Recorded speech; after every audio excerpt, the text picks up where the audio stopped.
Bonjour à tous, bonjour à vous, bienvenue ce matin sur votre antenne, c'est 10-12, le Zénith qui commence à l'instant, le talk show qui vous donne chaque matin de mieux comprendre le regard que nous portons sur le Cameroun, mais surtout à travers nos analyses et commentaires ici en plateau. Vous aussi qui nous regardez, vous n'hésitez pas à chaque fois de nous faire savoir exactement ce que vous souhaitez. On va bien sûr le dire, comment sortir de ce sujet qui est devenu le sujet le plus accrocheur pour tous les Camerounais aujourd'hui. Ils sont en réalité 158 personnes, y compris le PM, si vous le voulez, pour la Tanganyika, beaucoup d'autres ministres qui seraient interdits de sortir du territoire camerounais jusqu'à nouvel avis. Eh bien, l'actualité fait parler plus d'un. Qui sont ces 58 personnes dans la globalité? Parlons bien évidemment de Covid-Gate. Allons-nous sortir de l'ornière? Madame, Monsieur, le débat enfle d'ailleurs. La presse aujourd'hui s'en félicite justement d'un combat qui se doit d'être maintenu. Mais surtout, le député Jean-Michel Ninche, depuis quelques jours, est muet. A-t-il justement atteint ses objectifs? Il a restitué tout ceci entre les mains de la justice, dont on attend justement des résultats assez intéressants. Parlons bien sûr de Covid. Aujourd'hui au Cameroun, où en sommes-nous avec les vaccins? On le fait savoir, à partir du mois de septembre prochain, les vaccins AstraZeneca seront périmés. Le Cameroun n'a connu que quelques un peu plus de 50 000 personnes vaccinées aujourd'hui. Eh bien, au regard de ce qui se dit et ce qui se passe, qui sont en réalité les hauts commis de l'État? Commençons par le président de la République qui ont choisi de ne pas se faire vacciner de façon ouverte au vu et au su de tout le monde. Peut-on croire aux allégations qui laissent entendre qu'aujourd'hui, il aurait été important pour le Cameroun de faire vacciner le maximum de personnes afin de voir sa dette extérieure être allégée? Madame, Monsieur, le débat enfle également et on en parlera ce matin. Mais surtout, comment comprendre le retour de Laurent Gbagbo, enfin en terre ivoirienne? Depuis hier soir, son parti, y compris quelques classiques bien sûr de son parti, laissent entendre que Laurent Gbagbo, d'ici demain, jeudi, sera en terre ivoirienne. Quel accueil lui sera servi là-bas au moment où on sait que l'ancien chef d'État court, on dira, une poursuite judiciaire dans son propre pays? Madame, Messieurs, merci à vous, merci à tous de vous réveiller avec le Zénith et nous restons sur Equinox Télévision. Charles Amel Bachou, Bebel Djouaka, Isabelle Carros-Zoupet, Dominique Audrey Oyengelek, ensemble unis pour la même mission qui est de vous servir, vous informer, vous éduquer, mais surtout vous dire la vérité jusqu'à 12h.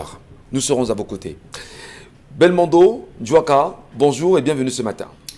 Bonjour, bon mercredi à vous, Michel Ngachou, à Isabelle Carros, Charamel, Dominique Audrey et à tous les téléspectateurs d'Equinox Télévision, les 10 tous Zénith. Je suis content de savoir qu'on se rend en fin de compte que le Malawi n'était pas seul à constater que AstraZeneca était périmé, déjà était en voie de péremption et donc avait décidé de ne pas l'utiliser, donc de les détruire.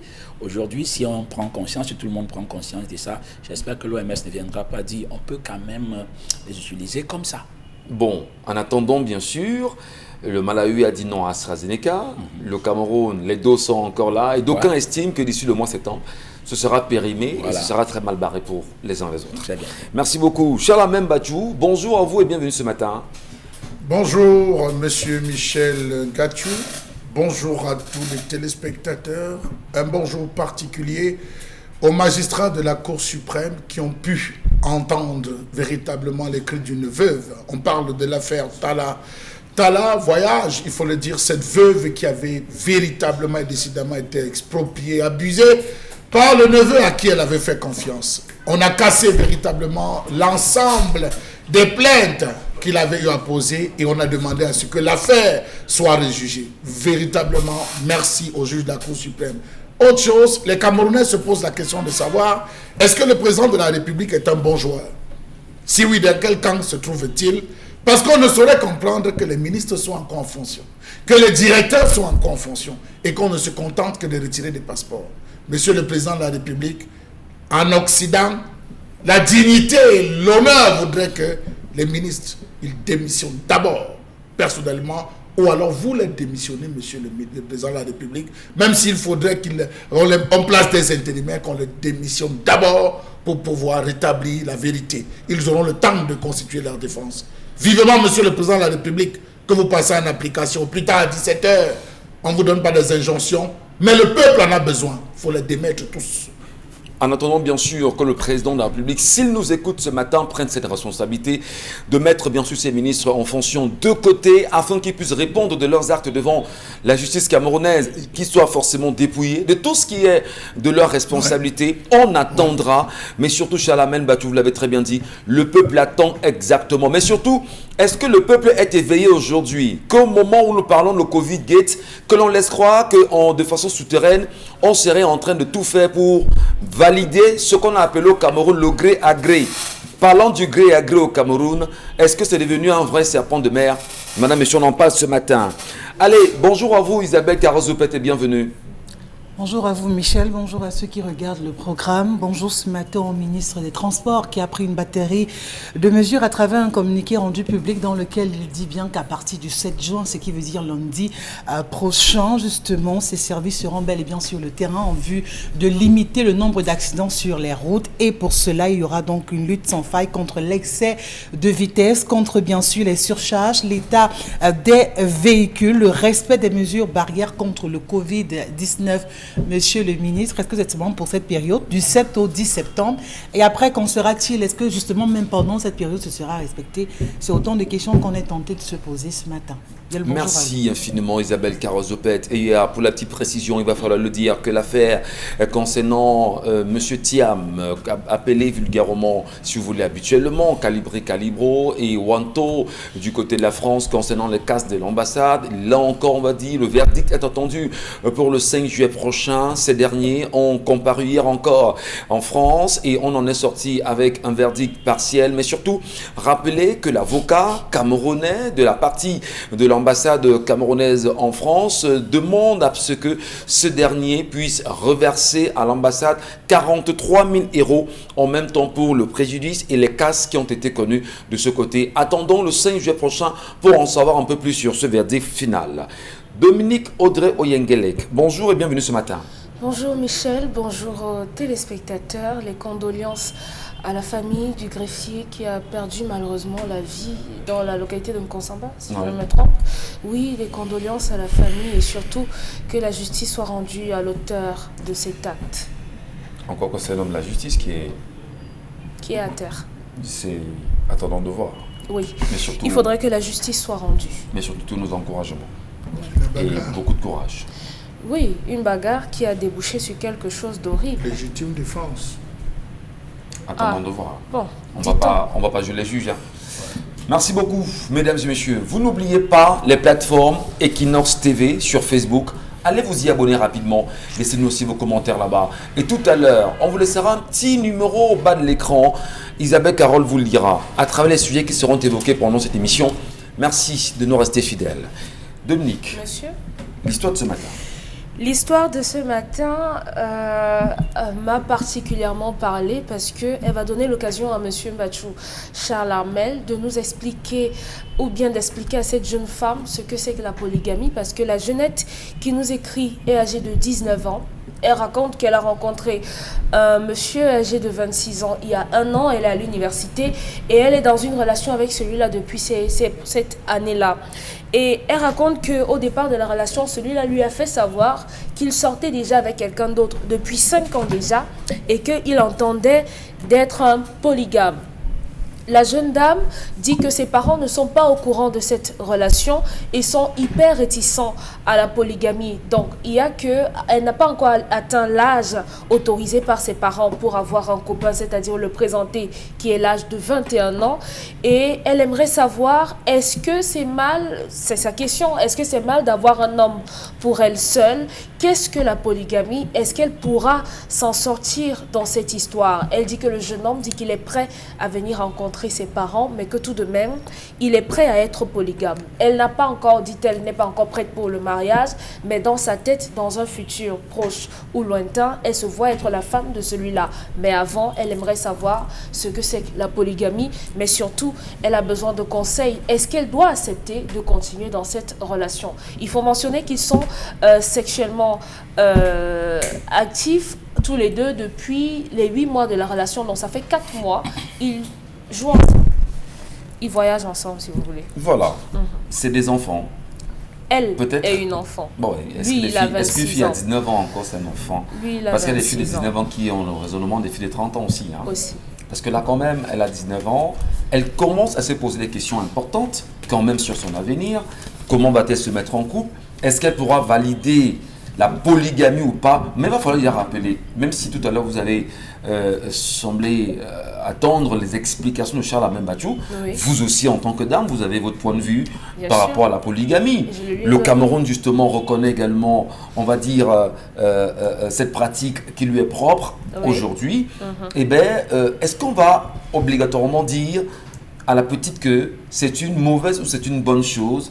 En tout cas, les avis sont attendus. Vous aussi, vous êtes très jeune certainement, et vous nous regardez ce matin, vous avez certainement 19 ans, voire 20 ans, 21 ans, et vous demandez, est-ce que je serais capable de supporter demain la polygamie si mon mari venait à me l'imposer? Eh bien, vous aussi, monsieur, certainement, cela vous gravite dans la tête comme, je vais dire, des petits souvenirs ou des volontés.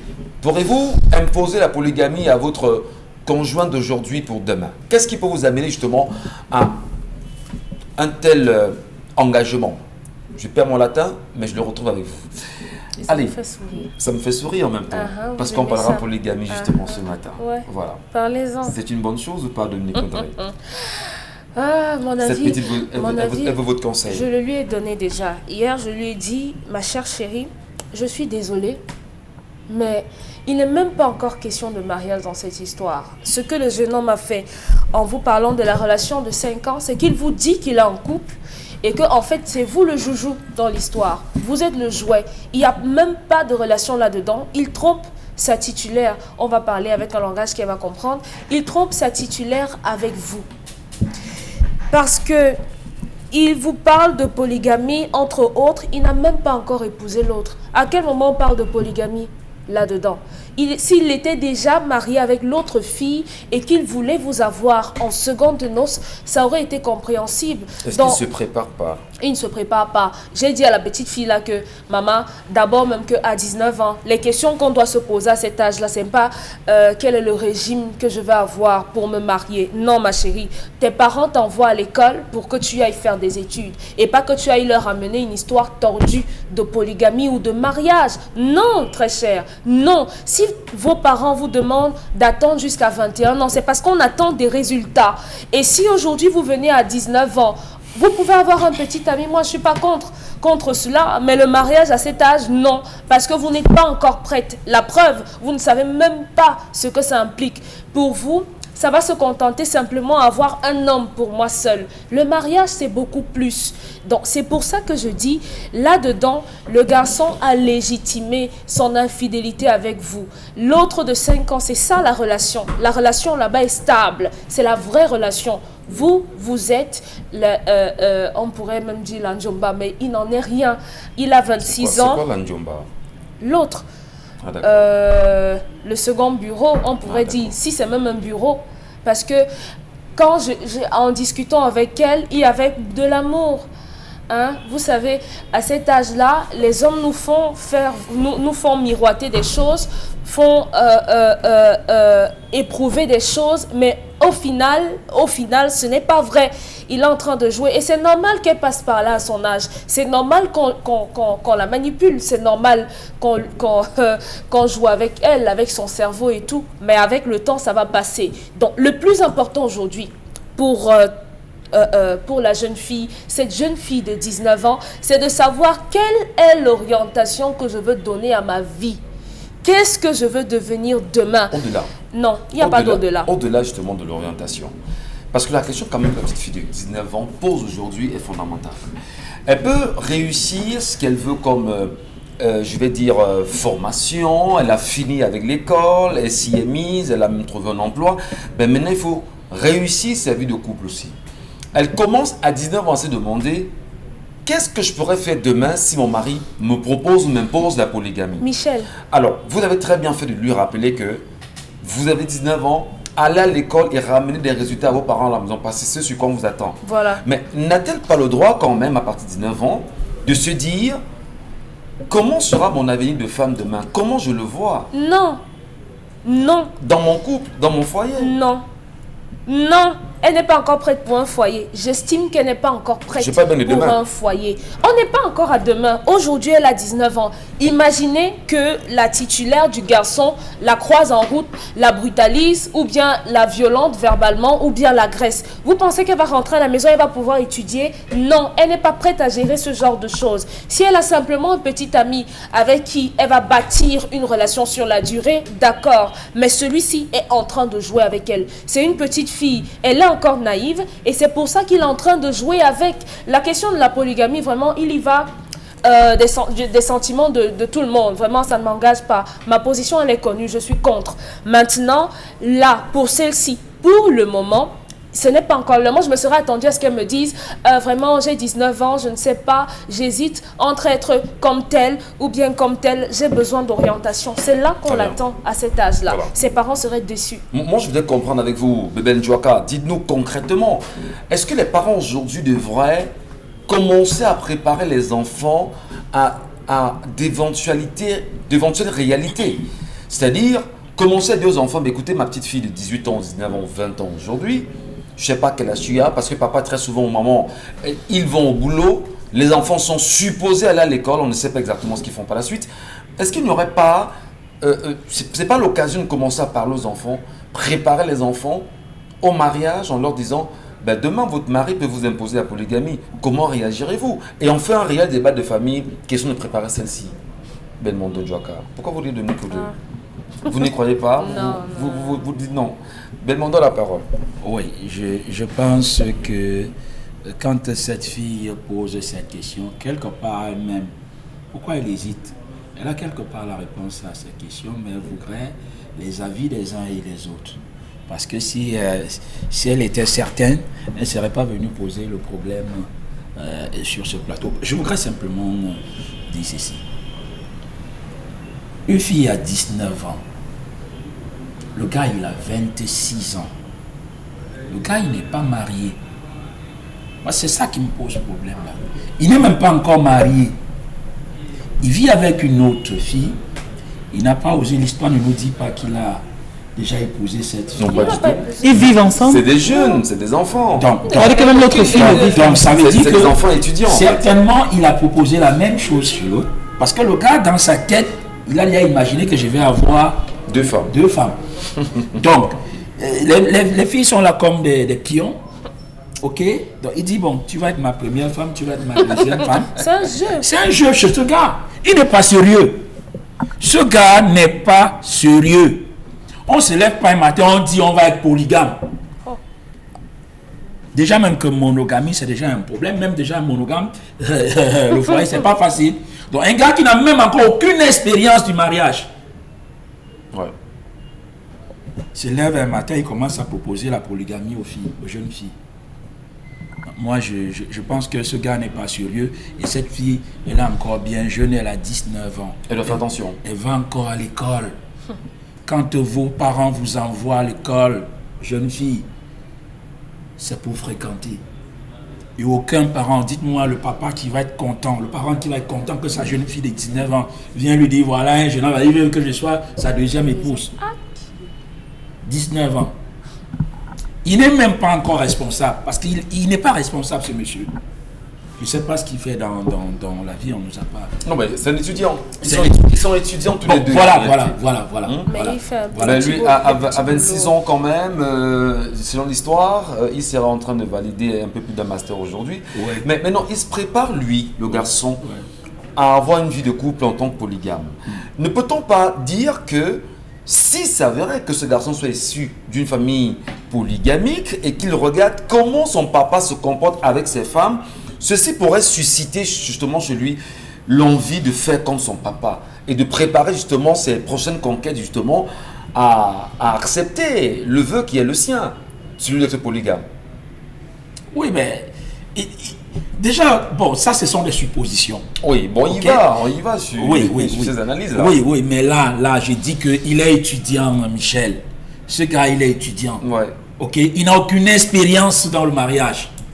Moi, je pense que pour arriver à la polygamie, on commence par une femme. On vit avec la femme. On voit comment ça donne. Et après, on se dit, attends, tiens, je peux au vu de ce que mes parents vivent, ce que mes parents font, je peux aussi faire comme papa. Je peux prendre une deuxième femme. Mais il faut commencer. J'ai les moyens pour. Ouais. Il faut avoir les moyens pour. On n'est pas polygame parce qu'on va avoir plus. Non, il faut avoir les moyens de gérer cette polygamie-là. Mais il est encore étudiant. Moi, je conseillerais à ce jeune homme lui-même, s'il était de d'abord se responsabiliser avec la première déjà. 5 ans, c'est... Il a 5 ans, il vit avec une fille, ça veut dire qu'il a commencé avec cette fille à 21 ans. Ouais. 21 ans. Ils cheminent ensemble. Hein. Depuis 21 ans. À 21 ans, et puis quelques années après, il prend une autre de 19 ans. Un an après, il prend une autre de 19 ans. Mais ce gars, c'est un don Juan. Je pense qu'il ne va pas se limiter à la deuxième. Après, il prendra une autre, il proposera. Non, c'est pas sérieux, ce gars. Très bien. Alors, on estime bien évidemment que le garçon n'est pas sérieux et que la fille devrait se méfier forcément. C'est ce que pense Bébel Njouaka sur ce plateau ce matin. Isabelle Carole Zopet, lorsqu'un enfant de 19 ans, précisément une fille de 19 ans, commence à se poser ces questions, on est quand même amené à se demander qu'est-ce qui peut motiver son questionnement sur la polygamie. Est-ce que c'est parce que seulement le garçon lui aurait dit « je ferai de toi certainement demain ma deuxième femme » ou à travers justement ce commentaire-là, du moins ces échanges entre eux, il y a autre chose qui aurait suscité chez elle l'envie de comprendre si la polygamie est une bonne ou une mauvaise chose. Votre commentaire. Alors, c'est compliqué parce que à cet âge-là, on a encore beaucoup à faire. On a encore beaucoup à prouver. Le chemin est encore long et on a encore du temps. On a encore du temps et il faut se consacrer à toute chose. Si au moment d'étudier, on est en train d'étudier l'amour, au moment d'étudier ses leçons, quand il va falloir donc vivre l'amour et étudier cet amour, qu'est-ce qu'on sera donc en train de faire? Bon, il ne faut pas mettre la charrue avant les bœufs. C'est pour ça qu'à un moment donné, vraiment on s'emballe, on se mène les pédales et tout. Parce qu'il y a un temps pour toutes choses. Il faut que les femmes le sachent. Il y a un temps pour apprendre, il y a un temps pour aller à l'école, il y a un temps pour se former, il y a un temps pour mettre en pratique tout ce qu'on a reçu comme formation. Il y a un temps où on se consacre aux hommes, on se consacre à la vie amoureuse parce qu'on a besoin d'être justement, fonder cette famille-là, avoir ses enfants, avoir son conjoint et tout ce qui va avec, avoir son boulot. Mais pour l'instant, je crois qu'on est en train de parler d'une élève qui avec un étudiant, dont c'est 2 élèves, c'est 2 personnes en bas âge, c'est 2 personnes qui font des choses précoces et qui aujourd'hui poussent même un peu le bouchon plus loin parce que, c'est-à-dire, vous avez un gars qui est infidèle et qui vous dit officiellement qu'il est infidèle et pour vous ramener ce problème-là. C'est-à-dire que c'est comme si à un moment donné, on voulait dire que, ok, d'accord, c'est une bonne chose, il faut l'être, mais est-ce que moi, je ne le pense pas. Vous êtes avec une fille et vous venez lui dire que vous avez une autre fille dans votre vie. On arrête tout de suite la relation. C'est ça. Donc, je ne sais même pas pourquoi on a besoin de créer un débat. On arrête la relation. Il n'est pas en couple avec vous, il est avec une autre. Il ne peut pas être avec une autre et être avec vous. Parce que même quand on parle de polygamie, polygamie veut dire que les 2 femmes ont été mariées officiellement. Parce que si vous êtes marié et que vous avez une autre relation, c'est une relation extra-conjugale. Qu'est-ce qui peut pousser un enfant à son âge à commencer à y réfléchir, à se poser des questions? Est-ce que, je le demandais tout à l'heure à Bébel, est-ce que c'est pas à un moment donné parce que cet enfant pourrait sortir d'une famille polygamique où il s'est dit, quand je vois ce que papa et maman ont vécu, je voudrais bien commencer à préparer celles qui seront mes conquêtes à s'y mettre. Je ne dis pas que je valide, hein. Je ne valide pas non plus. Mais tu valides ton point de vue? Non, je ne valide pas la polygamie, pas du tout. Je ne valide pas, non. Ah d'accord, merci de le dire. Donc, mais je dis simplement que ces enfants, qu'est-ce qui peut bien animer un enfant de 26 ans à commencer à voir polygamie? Non, ça dépend du contexte dans lequel on a vécu. Ça dépend du contexte dans lequel on a vécu, de l'environnement de chaque enfant. Il y a des familles qui ont vécu dans justement, dans des couples où l'homme avec 2 femmes, tout se passait pour le mieux. C'est pour ça que moi, sur ce sujet de polygamie, je n'ai rien pour, je n'ai rien contre. Je ne suis pas là pour juger ces personnes. Il y a des personnes qui trouvent leur aisance, qui trouvent justement leur extase en étant polygame. Il y en a qui se retrouvent en étant monogame. C'est-à-dire que tout dépend de chaque personne. On peut pas a priori commencer, c'est ce que je dirais à cette fille, à condamner la polygamie parce que tout dépend d'un certain nombre de choses. Il y a des hommes qui au départ vous épousez mais n'avaient pas l'intention d'être polygames. C'est au fur et à mesure qu'ils se retrouvent en train d'être polygames. Il y a des hommes dont la culture a imposé qu'il soit polygame. Il vous aime bien, certes, mais sa culture, ou alors la place qu'il occupe, peut-être qu'il est successeur, ou je ne sais pas quoi, ça l'impose à ne pas avoir une seule femme. Parce qu'il y en a qui sont obligés d'avoir une femme en ville, une femme au village, parce qu'ils ont des concessions, des choses qu'ils doivent préserver et tout. Donc, si vous acceptez être avec ce genre d'homme, ben, vous assumez cette polygamie-là. Donc, on ne peut pas dire non, c'est une bonne chose, c'est une mauvaise chose et tout. Parce qu'il y a des foyers où on est monogame, mais on vit pire que dans un foyer polygame. Ça également, il faut le savoir. Parce que tirer dessus, non, la polygamie et tout, pour moi, le plus important, c'est d'être heureux, de pouvoir vivre ce bonheur-là. Même si vous êtes 10, hein. Non, Michel Gatchou, on peut être seule et être malheureuse. C'est ce qu'il faut comprendre. Ouais. Il y a des femmes qui sont malheureuses, qui pleurent tous les jours. Elles sont mariées à un seul homme qui est là, qui fait... Mais elles sont malheureuses. Parce qu'elles ne sont pas épanouies, parce qu'il y a tellement de choses qui manquent dans ce foyer. Il y a des femmes qui sont 3, il y a des hommes qui ont épousé 3 femmes, mais chacun trouve son compte. Chacune est épanouie. Donc, sur ces questions de polygamie, il faut que les gens apprennent à relativiser. Parce que ambigu quand même. Ça dépend de chaque personne, ça dépend de chaque société, ça dépend de chaque comportement. Et la clé, c'est l'homme qui la détient. Très bien. Donc, c'est à lui de pouvoir savoir comment vraiment pousser les pièces. On ne condamne pas la polygamie parce qu'il faut reconnaître que le Cameroun valide la polygamie. Oui, mais maintenant, chacun a ses opinions. Le Cameroun valide la polygamie. Ben maintenant, à chacun, justement, ses choix, ses orientations et ses objectifs. Ça, c'est que c'est validé. Mais là, c'est pour ça que je dis, je n'ai rien pour, je n'ai rien contre. À chacun de pouvoir vraiment trouver son bonheur. C'est l'essentiel. Et si le bonheur de cette fille commençait à se dessiner à partir, justement, de la polygamie, elle ne comprend pas. Non, encore que pour cette fille, elle n'est même pas à ce stade. Elle n'a aucun stade. Elle n'est même pas au stade de la monogamie, au stade de la polygamie. Elle n'est même pas encore à l'école de l'amour. Ce qu'elle a à faire, c'est d'aller à l'école. Parce que c'est ce genre de fille qui demain se retrouve dans des situations compliquées. Ça veut dire que demain, quand vous entendez des phénomènes où on parle de partout et tout ce qui va avec, c'est ce qui va arriver. C'est ce qui va arriver, Michel Gatchou. Tu sais que j'ai une autre fille et tout, ok, d'accord, il faut venir à la maison et tout. Et c'est comme ça que la jeunesse commence à se livrer à des choses. C'est comme ça qu'il fera des vidéos et qu'il balancera partout. Merci infiniment. Il faut donc s'en méfier. Charles Amel Bachou, votre point de vue là-dessus ce matin. Préparation, culture au mariage des enfants, parce qu'à partir de 19 ans quand même, au Cameroun, vous savez qu'à 16 ans on peut se marier au Cameroun avec l'accord parental.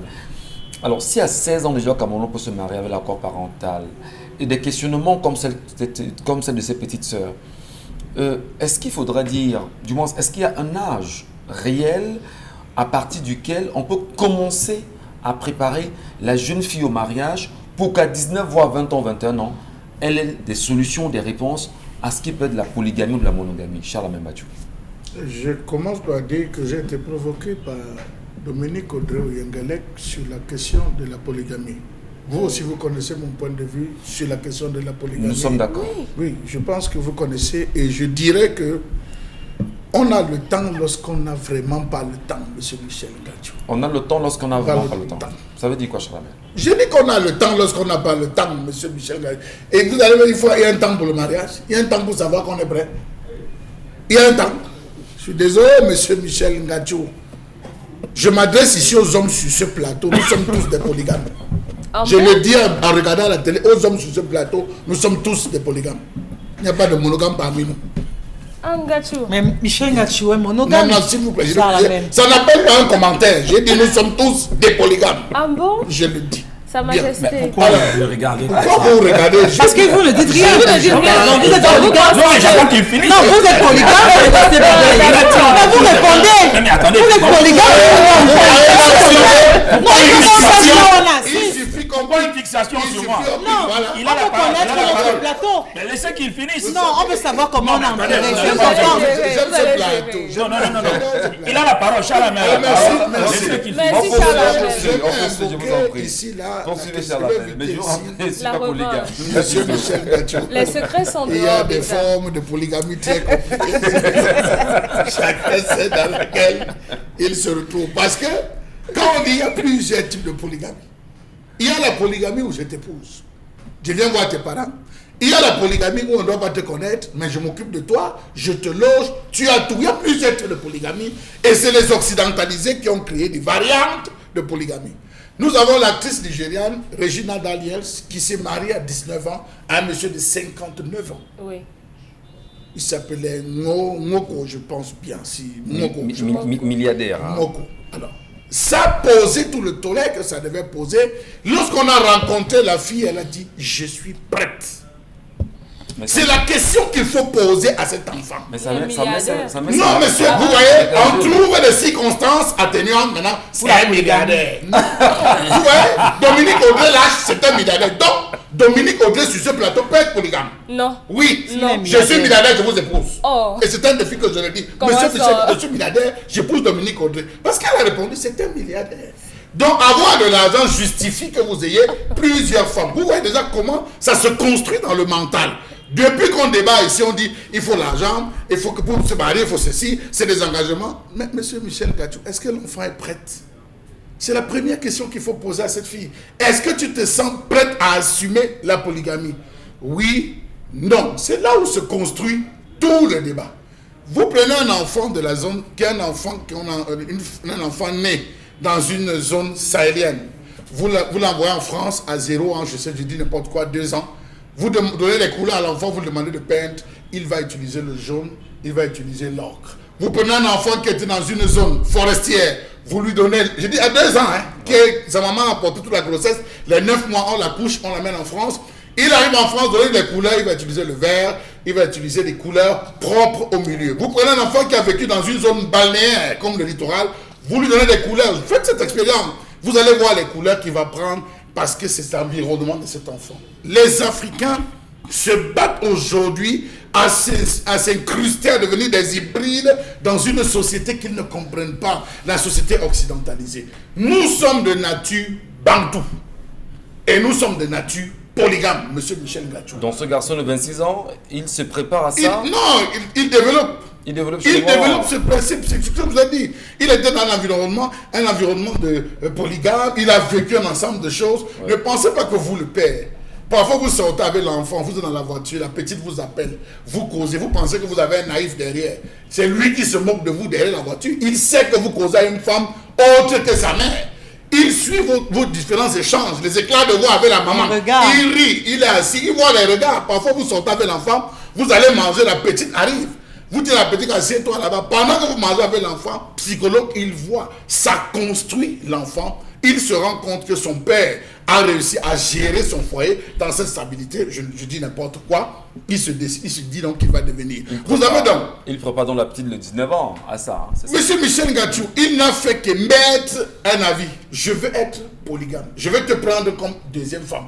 Au niveau de la construction, je suis d'accord avec vous tous sur le plateau, qu'il n'a pas respecté le principe de la polygamie. Ce n'est qu'un vœu. Il a dit, je vais être polygame et je souhaite te prendre. Maintenant, il dit à la fille, je vais venir rencontrer tes parents. Alors là, c'est là le piège. Et c'est là que je dis à cette fille, oui, encourage-le à venir rencontrer tes parents. Il ne viendra pas. Il ne va pas venir. Dis-lui qu'il vient, que ma mère est prête à te rencontrer. Maintenant, il dit à sa mère que comme tu vois, la mamie parle de polygamie, il parle de ceci, mais viens et écoutons-le. Le garçon va venir. Non, je ne suis pas sûr qu'il réussira à tenir. Il ne faut pas souvent bloquer les enfants. Ne bloquez pas les enfants. Viens qu'on débatte. Viens qu'on débatte. Non, c'est ça la théorie. Viens me convaincre. Viens me convaincre. C'est là la théorie bantou. Ouais. Viens me convaincre que tu veux véritablement prendre une deuxième femme. Tu vas avoir 2 femmes. Le gars va venir, va s'asseoir devant la mère. La mère va le laisser parler. Et puis la mère va lui poser donc des questions propres. Est-ce que tu as pensé à ça? Est-ce que tu as pensé à ça?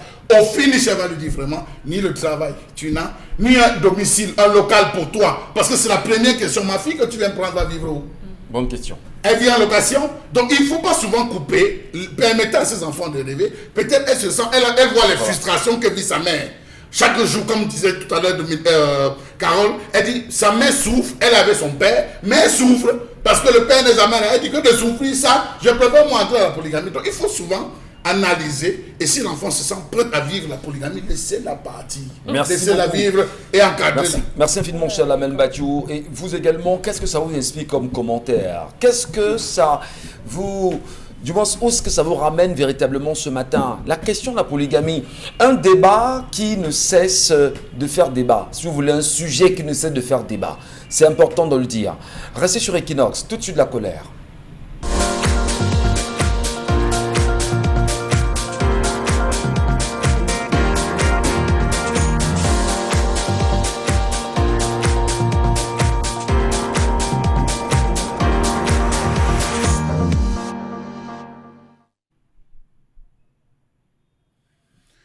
Je m'interroge ce jour sur la question du sommet portant sur le financement des économies africaines qui s'est achevé, on va dire, de ce côté de l'Europe, de ce côté de la France, avec comme modérateur principal le président Emmanuel Macron, qui proposait un nouveau deal, ce qu'ils ont appelé New Deal.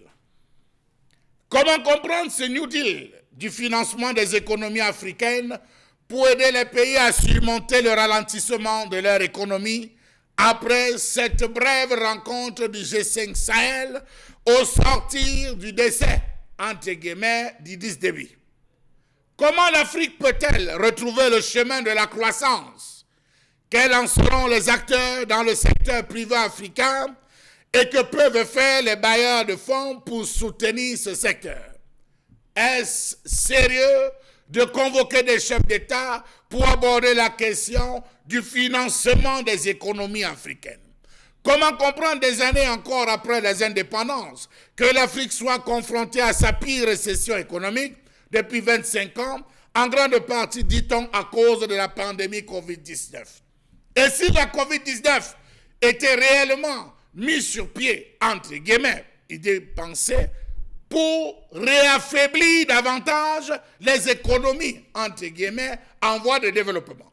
Comment comprendre toutes ces dettes que cumulent les États africains à ce jour? La dette du continent a quasiment triplé entre 2006 et 2019, selon une étude conduite par le Trésor français, qui rappelle que le Fonds monétaire international estime à 290 milliards de dollars les besoins de financement externe africains pour 2020-2023. Comment sont-ils arrivés là sans que nos amis de la France, ceux qui veillent, qui sont censés veiller, les amis des Africains, n'aient pu attirer l'attention? Où est passé le développement réel en l'autonomie sociale? Qu'est-il arrivé aux vertus magiques du marché sur le bien-être du continent? Ne sont-ce pas des épistémistes qui font passer l'autonomie sociale d'un ajustement structurel à un autre sans atteindre le développement réel? On estime que l'économie du continent va se contracter de 2,6% dans le pire des cas, poussant environ 29 millions de personnes dans l'extrême pauvreté et entraînant 19 millions de pertes d'emplois, tandis que les envois de fonds vers l'Afrique subsaharienne devraient diminuer de 23,1%, soit 37 milliards de dollars. Ce qui voudrait tout simplement dire que nous sommes d'entrer dans une ère où il n'y aura plus de classe moyenne, on aura des extrêmement pauvres et d'extrêmement riches, ou de personnes extrêmement riches. Voilà les deux classes vers lesquelles on est en train d'aller. Comment comprendre les courbettes des chefs d'État africains devant la mère patrie, alors qu'ils avaient encore la latitude de trouver de nouveaux moyens de financer leur développement face à l'énorme retard qu'ils accusent tous? Comment comprendre cette manie de toujours faire les prêts sans jamais établir des plans justes de remboursement? Comment comprendre que dans leurs multiples rendez-vous officiels, les dirigeants africains ne se soient pas rendus compte que le financement du développement de l'Afrique est déjà en panne avec la pandémie Covid-19 qui menace d'inverser davantage la lenteur des progrès vers la réalisation des objectifs de développement durable et de l'agenda 2063 de l'Union africaine? Comment comprendre cette facilité qu'ont les États africains de toujours dire « Nous gardons le sous-sol africain pour les générations futures ». Pendant ce temps, on plonge les autres dans une famine extrême, on protège ceux qui devraient être censés utiliser ces biens pour nourrir le peuple. Ils font des crédits, ils font des prêts, ils disent protéger le sous-sol. Au nom de quoi? Ça sert à quoi d'être debout, flageolant avec la nourriture sous les pieds? Comment comprendre ces discours des dirigeants africains qui estiment que la pandémie a fait reculer le processus du développement, poussant les États dans un besoin de ressources financières supplémentaires pour permettre aux économies en développement de réagir efficacement, non seulement à la pandémie, mais aussi de se rétablir et de se reconstruire? Comment le croire lorsqu'on sait que l'Afrique a été le continent le moins touché? Comment comprendre cette facilité à courir vers les crédits pour nos chefs d'État lorsqu'on sait que l'ensemble des prêts réalisés sur l'an n'ont pas permis à l'Afrique de se réaliser? on enregistre de manière plus lamentable la faiblesse des systèmes de santé publique en Afrique, les filets de sécurité sociale limités, le niveau élevé d'inégalité, le lourd fardeau de la dette, la réduction des recettes fiscales, les sorties des capitaux, le manque d'accès adéquat et suffisant au marché financier. Où est-ce que les pays africains en sont avec la lutte contre la pauvreté organisée dans les années 2000? Que dire de santé pour tous lancée dans les années 80? La santé pour tous, l'a-t-on atteint dans les années 2000? La lutte contre la pauvreté lancée en 2000, l'a-t-on atteint en 2010? Cesser de gérer la pauvreté et passer à la gestion du développement. Non, le défi de l'Afrique n'est pas l'absence de liquidité ou de fonds pour financer le développement, mais plutôt toute une histoire construite autour de la gestion de la pauvreté, plutôt que du développement, en décrivant l'Afrique comme un continent pauvre, ayant besoin de l'aide de la communauté internationale. Comment comprendre que depuis des années, les pays africains ont passé le temps à présenter l'Afrique comme un continent pauvre, se contentant non pas de produire la richesse, mais de vivre des emprunts, mieux des crédits. Voilà le deal qui a été imposé entre la mère patrie. L'Afrique n'est pas prête, l'Afrique ne sera jamais prête, raison pour laquelle on va puiser les réserves, tenir ces réserves et entretenir et donner à dose homéopathique un peu d'argent aux pays africains. N'oublions pas que tout récemment, c'est le président Emmanuel Macron qui s'est levé pour décider sur le cas de la Centrafrique. Bon Dieu, comment comprendre que les dirigeants africains ont la responsabilité de construire le nouveau récit de l'East Afrique, ne le font pas, mais préfèrent aller commander de l'argent alors qu'ils disposent de la matière première? Qu'ont-ils fait de la lutte contre la corruption, la fraude fiscale et les flux financiers illicites, pierre angulaire d'une mobilisation réussie des ressources intérieures? Les emprunts et les aides n'aident pas l'Afrique, le mal est plutôt à l'intérieur. Le Covid-Gate en est un cas. Les 180 milliards ont été mis à disposition pour relancer, on va dire, les différentes économies, pallier à cette pandémie. Où est-ce que cet argent a échoué? Dans les poches des différents gouvernants de ce pays. Et la preuve, ce sommet de financement, on a encore eu le Cameroun qui a trouvé son siège là-bas pour aller négocier, histoire d'avoir un peu d'argent. Les dirigeants africains doivent également honorer les engagements pris dans le cadre du programme d'action d'Addis Abeba de la 3e conférence internationale sur le financement du développement, notamment pour réduire sensiblement les flux financiers illicites, lutter contre la fraude fiscale et la corruption, réduire le coût de transfert de fonds et soutenir d'autres efforts visant à renforcer la mobilisation des ressources nationales. Conséquence, ce sommet sur le financement des économies africaines est, pour de l'avis des experts, un flop. Un flop véritable, parce qu'on a discuté de tout, mais jamais des problèmes essentiels de l'Afrique.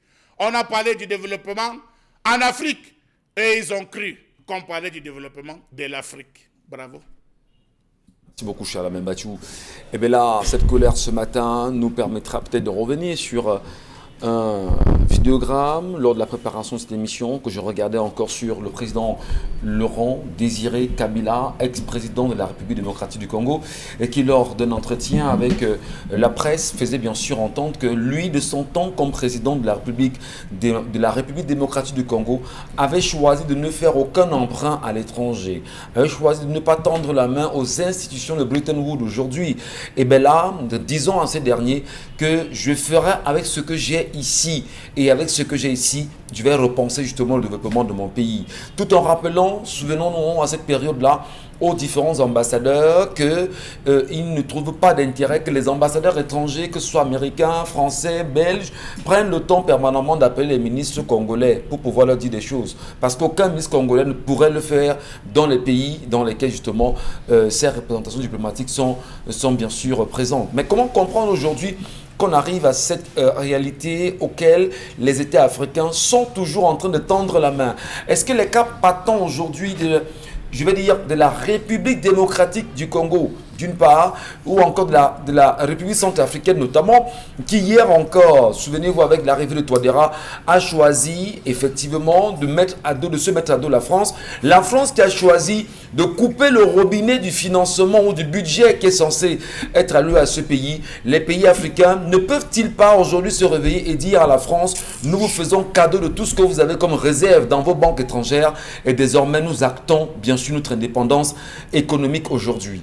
La question question mérite justement d'être posée. Sensibilisation, que les Africains qui nous regardent ce matin nous laissent leurs commentaires et avis. L'Afrique peut-elle se libérer et comment en arriver là, justement? Le débat est long. Ce n'est pas aujourd'hui que ça commence, Bébel Ndjouaka, sur cette question du financement des pays africains. Charles Hamel tout à l'heure mentionna encore ce nouveau deal que le président Macron, le président français, aurait bien voulu mettre en place avec les pays africains. Ben, ce qui est curieux, c'est que les Africains, peut-être ne comprennent pas grand chose.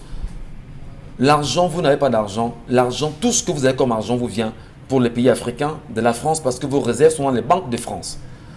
Est-ce qu'on ne peut pas choisir aujourd'hui, nous Africains, de dire, ça prendra 10 ans ou 15 ans, le temps pour nous de nous refaire, on vous fait cadeau de tout ce que vous avez et on repense nos pays économiquement comme nous voulons. Michel Ngachou, moi j'ai fait quelques recherches. On parle de la dette. Et l'Afrique, la dette africaine cumulée de tous les pays africains est estimée à environ 800 milliards d'euros. 800 milliards d'euros. La population africaine, 70% jeune, car à peu près de 35 ans. La France à elle seule, la France, seule a une dette cumulée à presque 2600 et quelques milliards d'euros. Comment un pays qui a 2600 milliards d'euros peut venir en aide à tout un continent qui a une dette de 800 milliards d'euros? Voilà. Ça pose un problème. Comment moi j'ai 10 macabos chez moi, toi tu as un seul, tu veux venir m'aider? Il faut se poser des questions. Il prend votre macabo, vous vous donnez. Non. La France, je veux dire, l'Afrique, c'est le continent le plus riche De la planète. de la planète. Le futur du monde, c'est l'Afrique. Ils l'ont compris. Il n'y a que nos chefs d'État qui font semblant, qui le savent. Non, ils le savent quand même. Ils le savent très bien. Quand on dit qu'on va aider l'Afrique, on puise l'argent où pour aider l'Afrique? C'est dans nos propres réserves. Et pourquoi vos réserves sont logées en France? Pourquoi pas en Afrique? Mais dis donc, si l'esclave veut rester esclave, je pense qu'on nous tend une brèche. On nous dit libérez-vous, mais on ne veut pas se libérer, on ne veut pas sortir de là. Je pense que le sous-sol africain est extrêmement riche. On n'a plus besoin d'aller quémander, d'aller taper les mains, d'aller quémander à la France ou aux Européens. On devrait pouvoir développer nos économies, financer les PMI, PME, les start-up. On n'a pas besoin d'aller là-bas quémander. Ça fait mal. Alors, on a vu. Vous voyez? Dans ce que vous dites justement, parce que c'est très pertinent, il n'y a que... on se rend compte qu'en matière d'abord, je vais revenir sur un petit exemple, en matière de réserve d'or, on vous dit que le Cameroun à lui seul a la plus grande réserve d'or dans les, si vous appelez dans les caisses françaises aujourd'hui. 40% quand même, comparativement à tous les autres pays qui sont sous le prisme français.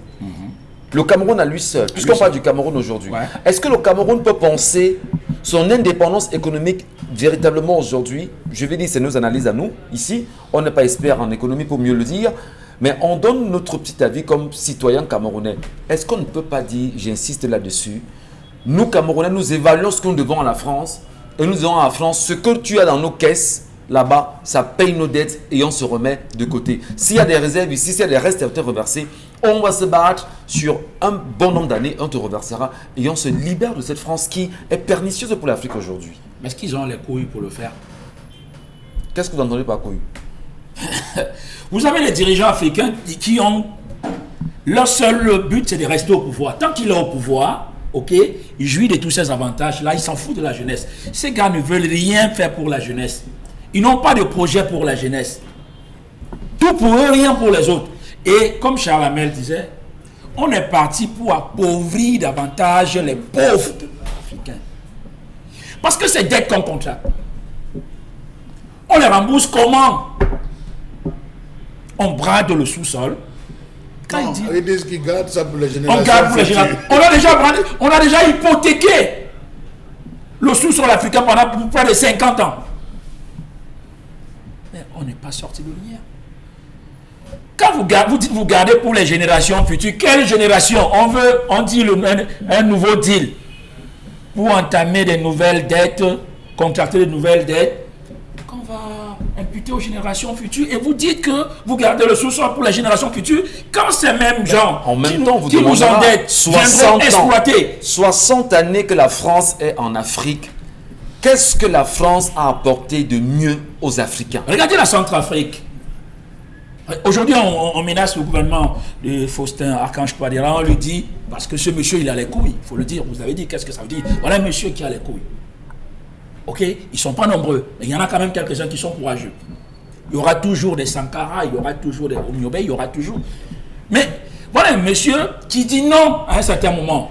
Et je pense que si j'étais son conseiller, je lui dirais, je préfère vous laisser avec tout, comme tu le disais tout à l'heure, rester avec tout ça, libérez-nous définitivement.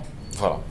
Allez, Isabelle Carzopet, le financement justement des pays africains, on le sait, récemment on a vu la Russie, les sommets qui ont commencé, sommet Afrique-Russie, la Chine qui dit aux Occidentaux que nous irons vous battre sur vos terrains africains, parce que la Chine aujourd'hui est plus que jamais présente en Afrique, les pays africains, qui font tout pour pouvoir contracter de nouvelles dettes, même auprès des bailleurs de fonds chinois, etc.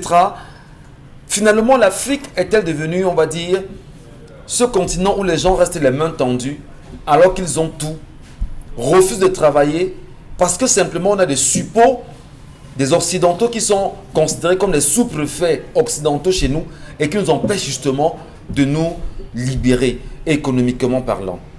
C'est la bienvenue à de nouveaux sommets comme Russie, Afrique. Ça peut nous libérer, vous y croyez-vous? Pas vraiment. On a toujours comme l'impression qu'on est en train de vivre cette période coloniale, qu'on n'est pas définitivement sorti de cela, qu'on est toujours dépendant de ces nations, qu'on est toujours vraiment sous leur sein, qu'on a toujours besoin d'eux pour pouvoir avoir ce souffle de vie. Pourquoi rester autant d'années la main tendue? On est pour le cas, par exemple, du Cameroun. On a combien d'années après les indépendances? Quel est le bilan qu'on fait? C'est de ça qu'il est question. Vous êtes indépendant, vous faites un bilan, vous vous rendez compte que vous êtes toujours dépendant. Ça veut donc dire que cette indépendance qu'on célèbre tout le temps, on n'est pas indépendant. On est toujours en train de tendre la main. C'est un fait, pas seulement propre au Cameroun, mais à plusieurs pays africains. Qu'est-ce qu'on fait de cette main tendue, encore de cette somme qu'on remet même? Qu'est-ce qu'on fait de ça? Est-ce qu'on met réellement ça à profit? On a la chance d'aller de ce côté, de voir ce qui s'y passe, de voir le développement, de goûter à ça, de vivre ça. Pourquoi c'est donc si difficile de pouvoir implanter cela ici? Qu'est-ce qui bloque Michel Gatchou? Dernièrement, quand on parlait des trains qui devaient justement, qui ont repris pour Douala Yaoundé et tout ce qui va avec. Vous avez donc, on a vu les images. On a vu des images des trains.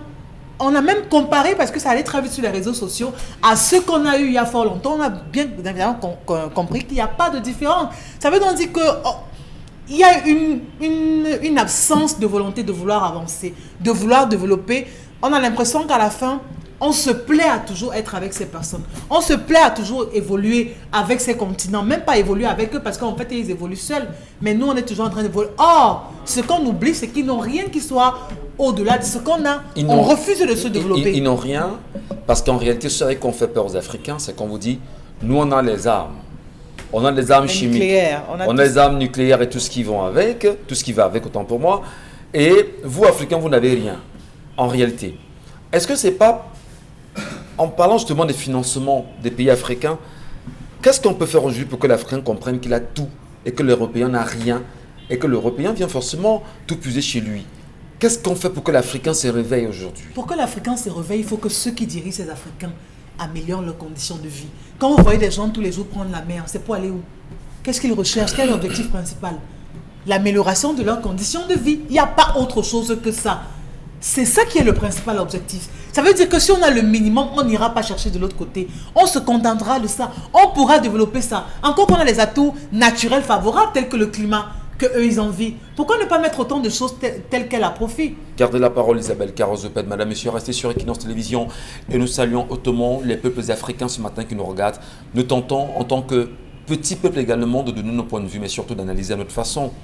Les experts, où sont-ils ce matin?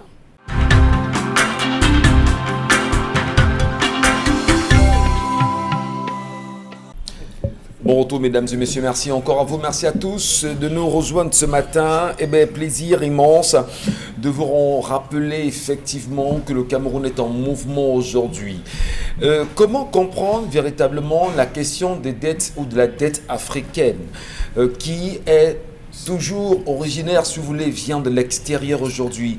Les Africains, les nombreux pays africains, tout comme le Cameroun, véritablement, peut-il choisir de dire non à la dette, non à l'octroi, non à ce qu'on appellerait aujourd'hui les nombreux budgets qu'on pourrait donner à ces pays pour pouvoir repenser leur développement. Souvenez-vous simplement, comme Charles Battu l'a d'ailleurs très bien mentionné dans la colère exprimée ce matin, que le Fonds monétaire international a, il y a environ un an, donné au Cameroun 180 milliards de francs CFA pour lutter efficacement contre la Covid-19. Finalement, qui sont ceux qui ont cloqué les 180 milliards? Alors, l'autre questionnement quand même, c'est de savoir, le FMI sait exactement que le Cameroun était mauvais élève en matière de gestion des fonds publics. Mais le FMI, qui d'ailleurs est dans son rôle de vous donner toujours de l'argent, autant de fois vous demanderez, elle vous donnera. Est-ce que le FMI aussi n'est pas en train de jouer à un jeu qui n'est pas de nature à aider les Camerounais? Parce que si le FMI voulait véritablement, on va dire, l'évolution du Cameroun, parce que d'aucuns le disent aujourd'hui, Charles Battu, s'il faudrait que le Cameroun obtiennent les 1000 milliards qu'ils attendent justement du FMI maintenant, il va falloir désormais que vous vous laissez vous être dirigé. Mais on est en train de vous conduire de manière c'est-à-dire subtile à un nouvel ajustement structurel. Vous n'allez jamais ressortir. Non seulement ça va faire des structurel, coupes de salaire, ça va encore entrer des coupes de salaire. J'ai dit, vous allez voir, on va compter les morts dans les rues.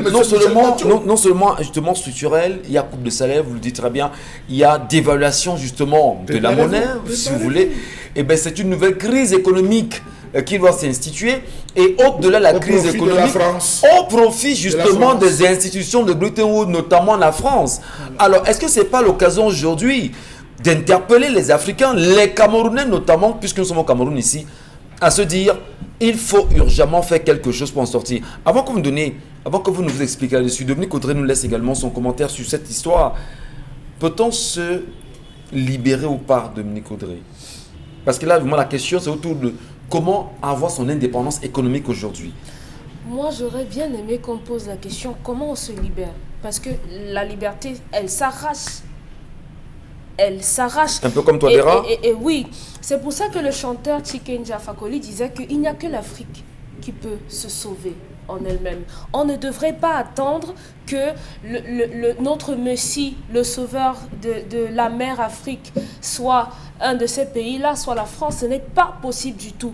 Le New Deal dont parle Emmanuel Macron aurait pu, dans une certaine mesure, porter des fruits, mais avec ces pays africains où c'est la présidence à vie, où c'est la corruption, où c'est le népotisme,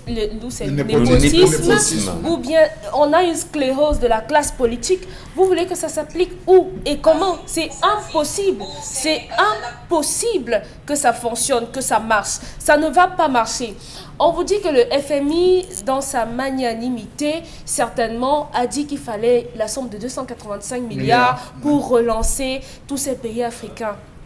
Et dans les 285 milliards, il y a 135 milliards de dollars pour des pays à faible revenu.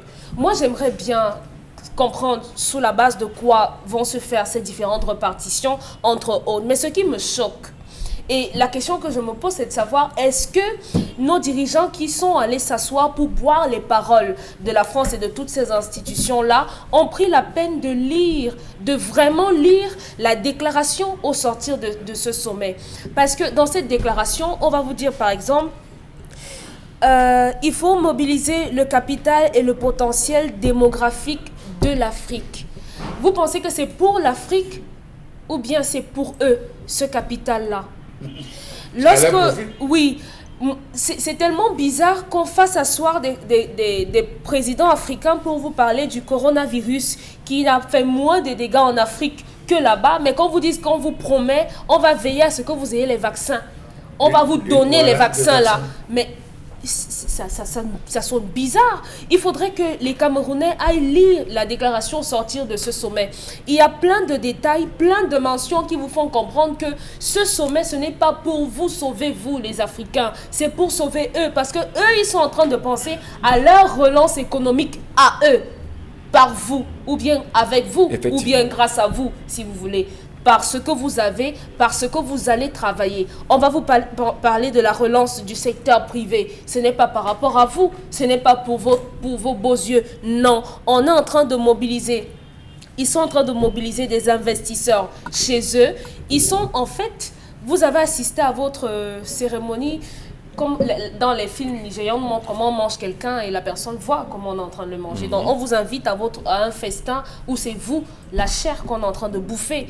On vous montre comment on va vous bouffer. Les 185 milliards, Sa Majesté a peint un tableau de quelqu'un qui a 10 macabos, mais qui va être aidé par quelqu'un qui n'a qu'un seul.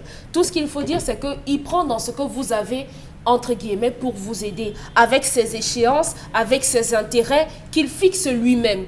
Jusqu'aujourd'hui, avec la France, on a entendu parler d'émergence, de développement, tellement de slogans, mais jusqu'aujourd'hui, une soixantaine d'années après, l'Afrique n'a jamais décollé. Pourquoi on ne se pose pas les questions de savoir, mais qu'est-ce qui va changer aujourd'hui avec ce New Deal d'Emmanuel Macron?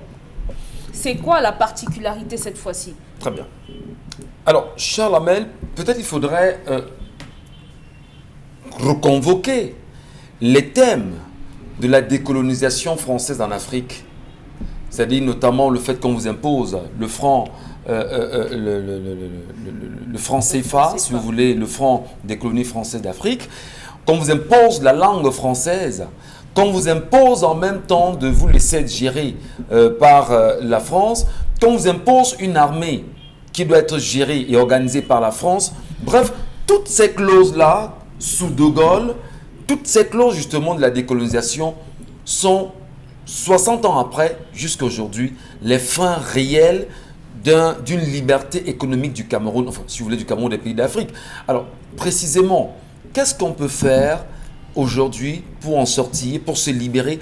Est-ce qu'il y a au moins une possibilité où ce sont les peuples africains eux-mêmes qui doivent le faire? Permettez que ce soit un peu plus long quand même sur la question. Il y en a qui vous ont dit, faisons comme Gandhi et choisissons de ne plus consommer les produits occidentaux par exemple.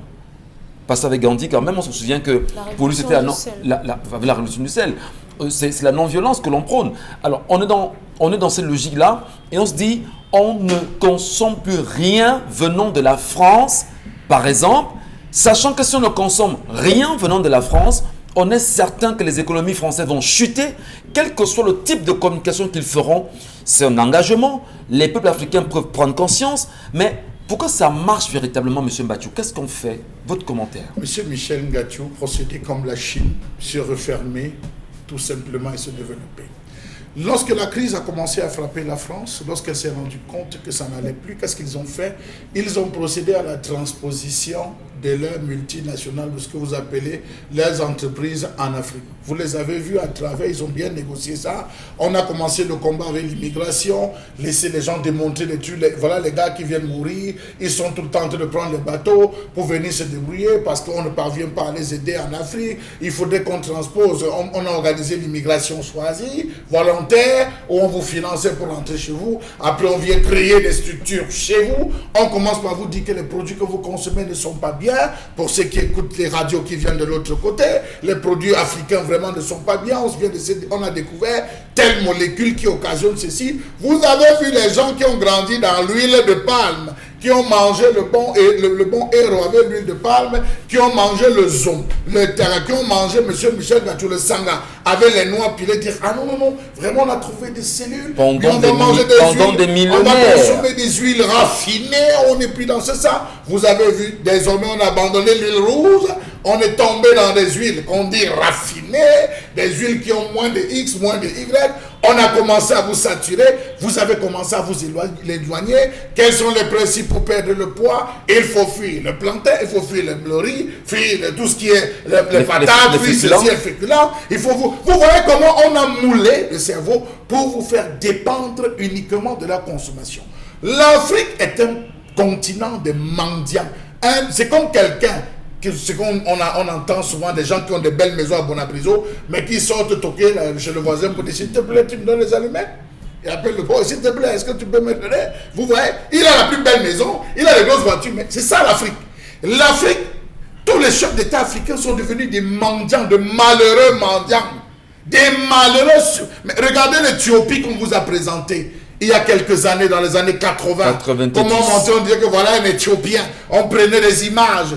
Les Africains surfent sur ça. Vous vous rendez compte que dans un pays comme le Cameroun, pour payer parfois les fonctionnaires, on est obligé de demander l'aide de la France? De faire des emprunts pour payer les fonctionnaires camerounais, monsieur Michel Ngatiou. Mais puisque vous réservez. Posez-vous la question. Pour construire une école, on a besoin des dons. Pour pouvoir construire des hôpitaux, on a besoin des dons. Construire un palais de justice, on va faire des emprunts. Palais de justice, il a été construit par le don de les CDD ou je ne sais pas moi quoi. On vous fabrique des choses. Pour des routes, parce que la BAD a donné tout l'argent. Voilà la route Babadjou Bamenda, c'est les Blancs qui doivent vous donner l'argent. Les formations, c'est les Blancs qui doivent vous donner l'argent. Même pour le Covid, c'est l'OMS qui doit vous donner les voitures avec les chauffeurs et le carburant. Mais monsieur Michel Ngatiou, voici la position que les sous-préfets d'outre-mer ont mis dans la tête. Et ça arrange le jeu. Je te fais l'emprunt, est-ce que je cherche à savoir comment tu gères l'argent? Bouffe, je t'aide même à bouffer. Je crée des mécanismes pour que tu ne réalises pas ça. Que tu restes éternellement demandeur. Que mandeur. Voilà ce que nous avons, nos chefs d'État africains, c'est des commandeurs. Il y a des liens qu'on ne coupe qu'avec la violence, monsieur Michel Ngatiou. Parfois, vous cherchez comment quitter une fille. Vous calculez tous les endroits, ça ne donne pas. Chaque fois, il dit que monsieur, ça va finir quand ça va finir. Un jour, vous acceptez que ça vient au carrefour. Quand elle va finir sur le carrefour, elle va dire que si c'est son terminateur, va s'arrêter. Il faut à un moment donné couper. Regardez l'injonction, ça fait le tour de la toile, où on dit que Macron, très en colère, a appelé Touadéra. Il lui a passé un savon. Mais vous dites que vous êtes souverain. De quelle souveraineté parlez-vous lorsque vous allez commander jusqu'au savon? L'Afrique, le Cameroun n'a pas quoi? La Centrafrique n'a pas quoi comme réserve? Le Congo, la RDC n'a pas quoi comme réserve, monsieur Michel Ngatiou, comme sous-sol riche? On pouvait faire le blocus en disant, nous allons manger pendant 10 ans nos pains, nos hommes. Nous allons manger pendant 10 ans notre coquille. On ne sort plus. On fait. Voici les accords de partenariat. Je voudrais justement faire un trait d'union à ce que vous dites, parce que quand vous dites nous devons, nous sommes conscients d'avoir regardé sur plusieurs télévisions françaises justement comment est-ce que l'on implique les chefs d'État dans les loges aujourd'hui. Les loges, en réalité, il faut le dire, personne l'absait, peut constituer effectivement un autre prisme à travers lequel on vous tient, vous les chefs d'État africains. On vous dit, vous êtes le grand maître, vous êtes le grand gourou, vous êtes X, vous êtes Y ici, c'est vous qui nous commandez. Souvenez-vous lorsqu'on disait justement, quand c'est un président africain proche du Cameroun, c'est lui qui décidait de qui devait être ministre en France. Souvenez-vous, Charles Mbachou. On vous laisse croire que vous commandez en fait et au fond vous n'êtes rien. Est-ce que c'est pas à un moment donné ces éléments-là, oui, ces mécanismes mis en place qui continuent de faire de ces chefs d'État africains des esclaves de la France aujourd'hui? Passons justement là-dessus, c'est un trait d'union. Comment se libérer? Vous pensez qu'il faudrait à un moment donné qu'il y ait violence, qu'on se dise, quoi qu'il en arrive, nous disons non et nous, on se maintient. Sankara l'a fait, on a vu ce qui est arrivé à Sankara. On a vu le président tchadien, paix à son âme, Idriss Déby, qui a commencé à un moment donné à dire qu'il faudrait que l'on se mette hors du franc CFA et qu'on ne l'utilise plus. Oui. On s'en souvient de ce que Macron a dit lui-même, que il a appris que des chefs d'État voudraient sortir du franc CFA, qu'ils viennent le rencontrer et puis ils vont parler. Mais quelle oculence, quel Monsieur Michel Ngatiou, il y a le Mouro Naba qui aimait toujours dire que cette maxime, tant que les Africains ne vont pas s'asseoir pour débattre d'elle, ils ne comprendront pas. Il disait, ne libère jamais l'esclave qui te rapporte de l'argent. La France ne peut pas libérer l'Afrique. Si les Africains ne prennent pas sur eux de se libérer, regardez tout ce sommet. Ce sommet vous parle des vaccins. Alors que vous êtes censé venir vous asseoir pour le financement, le pas le plus important sur lequel on va tabler sur la dette. Voilà les pays africains qui aiment bien se jouer. L'annulation de la dette. Le chef de l'État a demandé, a sollicité auprès de la France l'annulation de la dette. On a sollicité, mais qu'est-ce que ça paye? On vous dit, les chefs d'État, avec ce discours enregistré qu'on envoie dans les téléphones portables, dites à vos populations qu'on n'a pas encore touché le sous-sol, qu'on n'a pas encore percé, qu'on garde pour les générations futures. La France qu'on parle aujourd'hui, elle a les voitures électriques. Le gasoil là-bas nous servir à quoi? Le pétrole qu'on dit qu'on garde pour les générations futures là, va nous servir à partir de moi, monsieur Michel Gatou. Ils sont déjà avec les voitures hybrides, les voitures électriques. Ça veut dire qu'on prend l'énergie. Ça veut dire que votre carburant là, mais monsieur Michel Ça veut dire que nous parle votre uranium, justement, a exploité ici, et c'est ça qui sert d'électricité c'est là-bas ça que chez je suis en nous. train de vous dire que Voilà. le gazon qu'on dit qu'on a gardé pour les générations futures, les générations futures vont faire quoi? Voilà, aujourd'hui, les gars sont en train de tester, de mettre sur pied un mécanisme pour gérer l'eau. C'est-à-dire, désormais, l'eau sera le, comment vous appelez ça? Le carburant. Désormais, l'eau sera le carburant. Ils sont en train de faire des tests. Les gars sont sur Jupiter. Pendant que dans nos villages, on peut encore cueillir le vin blanc avec la corde. Pendant qu'on va cueillir encore le vin blanc dans nos villages avec la corde. Mais c'est grave. Très bien. Merci beaucoup à vous, Charlamagne Bathiou. Merci pour vous, madame et messieurs qui nous regardez ce matin. Beaucoup de courage à l'Afrique, beaucoup de courage, bien sûr, aux pays africains et notamment le Cameroun qui a encore investi la colère, beaucoup de colère sur les Africains ce matin. Allez, qu'est-ce que nous dit sur la toile d'Isabelle Carole les réactions de nos téléspectateurs via le numéro SMS, mais surtout, on les lira également sur Equinox TV. Isabelle Carole Zoupette. Bonjour à vous le plateau. Je pense pour la jeune fille qu'elle devrait se concentrer sur ses études. Un point, c'est tout. Dans notre culture, on dit qu'un monogame est le grand frère des enfants. Les problèmes dans les ménages sont les plus récurrents dans les foyers monogames. Alors pour ma part, la polygamie n'est pas un don des hommes, mais une volonté divine. Amidou de Fumban qui envoie la réaction. Autre message, bonjour à vous. Moi je pense que le développement de l'Afrique repose en grande partie sur ses dirigeants. Ces derniers ne comprennent pas qu'à un niveau, il faut savoir dire non et agir. C'est maintenant qu'il faut agir et pas demain. Agissons, disons non et développons notre continent avec ce que nous avons et commençons où nous sommes. C'est Diès Morel depuis Bafoussam qui nous envoie la réaction. Autre message. J'ai eu ce même problème, mais après je me suis décidée un jour et je suis partie. Et maintenant je suis très heureuse avec 2 jolis bébés. Le gars ne l'aime pas, qu'elle quitte ce vampire. Dieu est au contrôle de tout. Manuela depuis Limbé. Et le pire, c'est que la jeune femme vient de m'envoyer le message en me disant que c'est le premier. Le premier quoi? Donc ça fait 4 mois, il a décapsulé.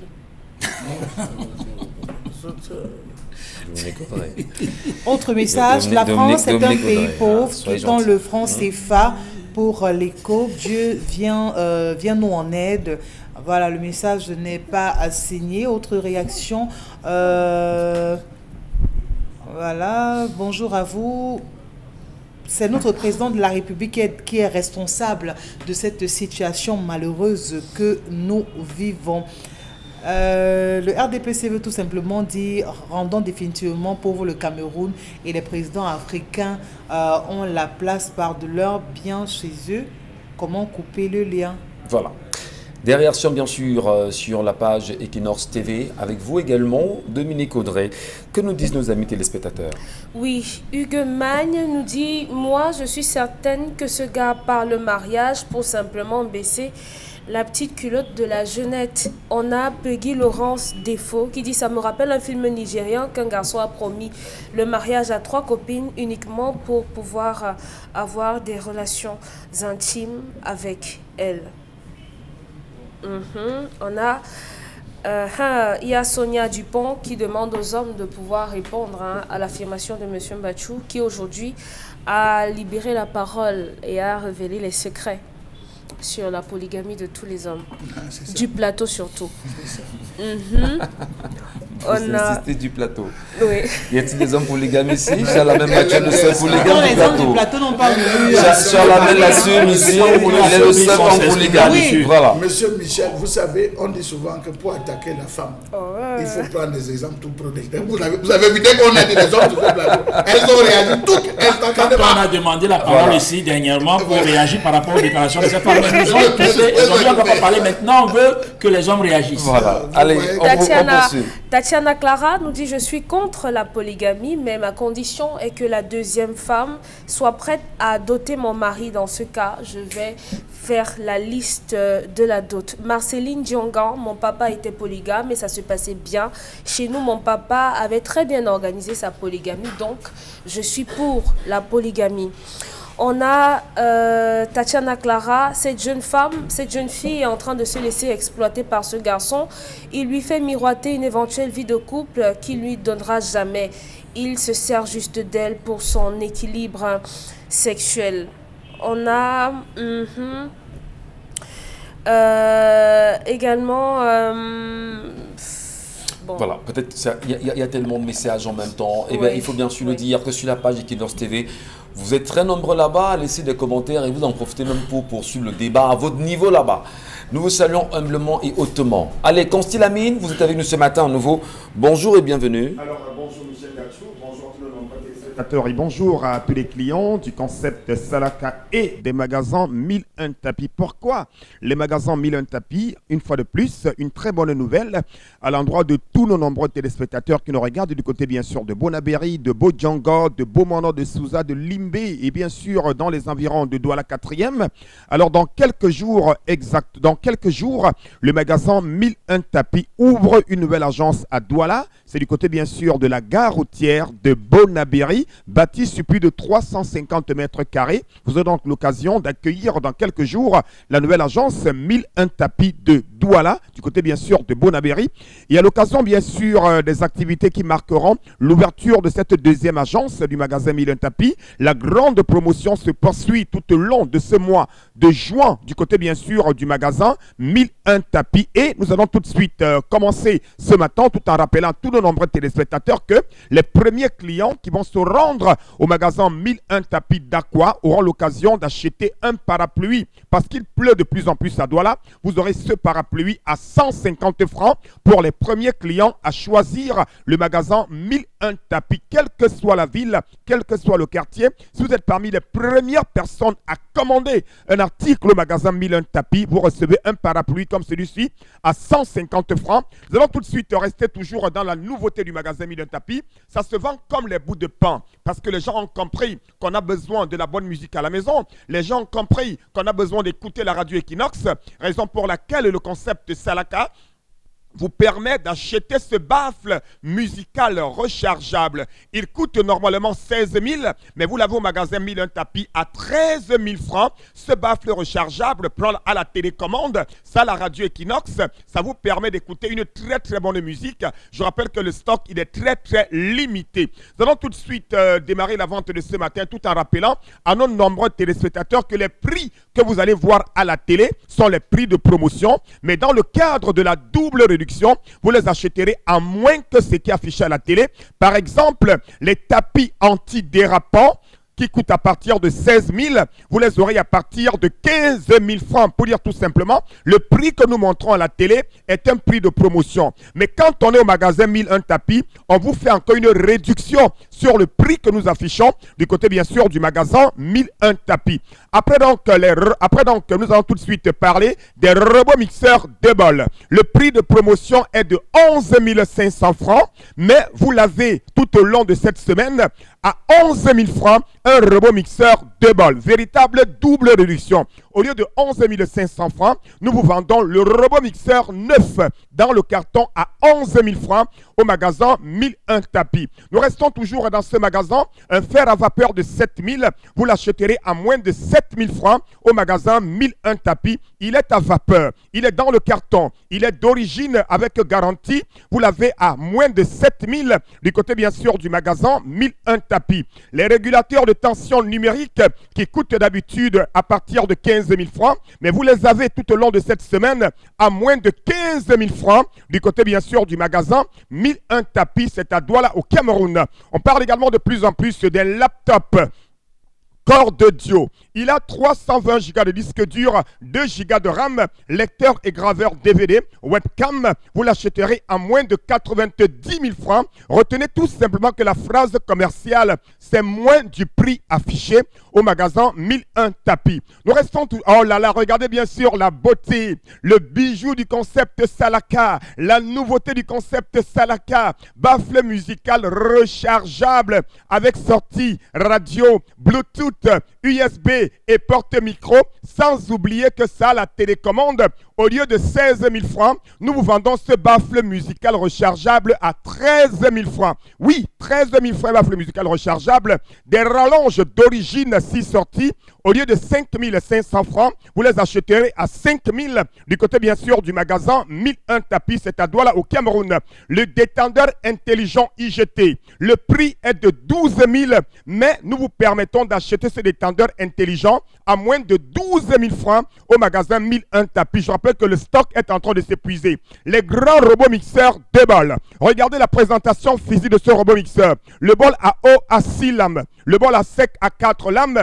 Au lieu de 22 500 francs, nous vous le donnons à moins de 22 500 francs. Profitez, le stock il est très limité au magasin 1001 tapis. On reste toujours au magasin 1001 pour parler des clés USB à moins de 9 500 francs. Du côté bien sûr du magasin 1001 tapis, on parle également de plus en plus d'autres articles tels que l'ordinateur complet.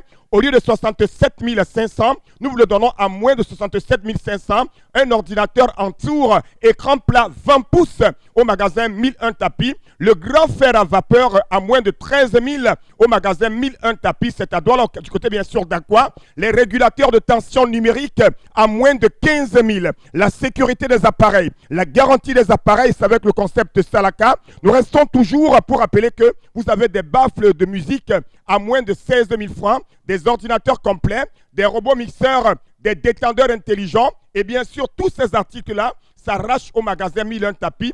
Passez vos commandes, on vous livre à domicile. Merci beaucoup. Merci beaucoup, Consti Lamine, ça marche très bien. Eh bien, il va falloir rappeler, madame, monsieur, que nous sommes sur Equinox TV avec 10-12, le Zénith, votre talk show qui se poursuit à l'instant. Et dans un moment, nous serons investis dans la revue des réseaux sociaux avec Isabelle Carozepet qui s'arrêtera bien sûr sur quelques sujets qui ont retenu son attention ces dernières 24 heures. Mais au-delà de ce sujet, interpellation quand même. Qu'est-ce qui se passe aujourd'hui à Batié précisément, où le chef, justement le faux Batié, exige au sous-préfet de rembourser l'argent pris aux élites Batié en ce qui concerne bien évidemment la polémique autour du chantier de la sous-préfecture de Batié.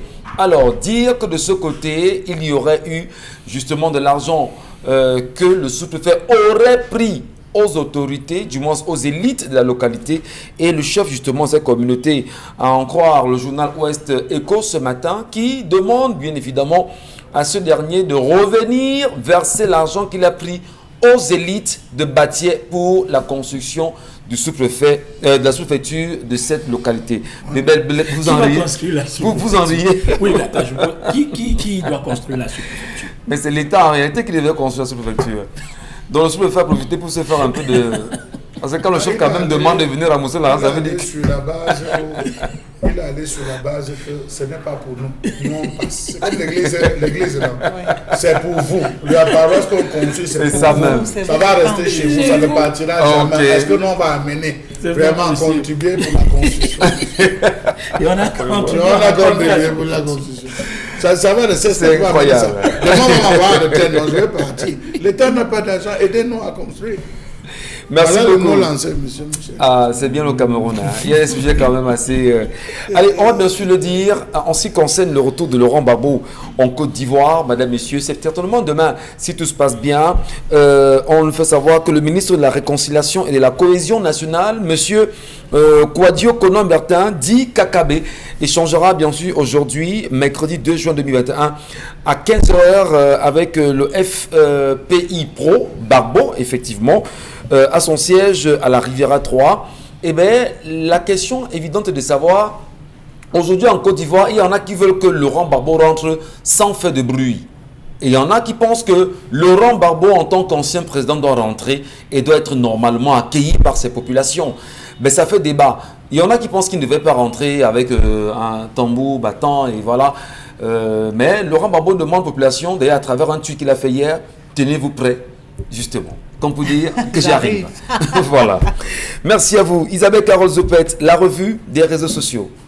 Revue des réseaux sociaux, on s'intéresse à l'instant avec encore cette autre manifestation. Ce n'est pas pour la première fois, ce n'est pas la deuxième fois, c'est la énième fois justement qu'on observe ce type de manifestation. Là, je vous entraîne du côté de Yaoundé où on a des patients malades ou encore des hémodialysés de l'hôpital général du côté de Yaoundé. On va le dire, ils sont plus de ou encore environ à 500 malades ou encore 500 patients donc hémodialysés de l'hôpital général de Yaoundé qui ont à nouveau donc battu le pavé pour dénoncer leur situation pour ce qui est de leur prise en charge ou encore mauvaise prise en charge de ce côté-là. Ils ont tenu à travers pancarte à main, à travers tout ce qu'ils ont pu tenir comme discours, à dénoncer cette situation chaotique qu'ils ne cessent de vivre avec cette santé aussi fragile et cette prise en charge qui tarde ou encore qui ne voudrait pas justement se faire. Voilà. C'est pas aujourd'hui. Hein. Qu'est-ce qu'on fait pour ces populations, Dominique Audrey, tout le temps? Ces malades, on aurait bien voulu voir une image. C'est terrible. Pour continuer à mieux comprendre ce qu'ils vivent. Tout le temps, des revendications permanentes. On leur envoie notre soutien. On sait quand même qu'aujourd'hui, il y a un budget voté à l'Assemblée nationale pour le fonctionnement du ministère de la Santé publique au Cameroun. La question des patients d'hémodialyse ne concerne pas l'État du Cameroun? Logiquement, si. Logiquement, si. Et justement, on a un problème, tous les jours, je le mentionne, au niveau de la démographie.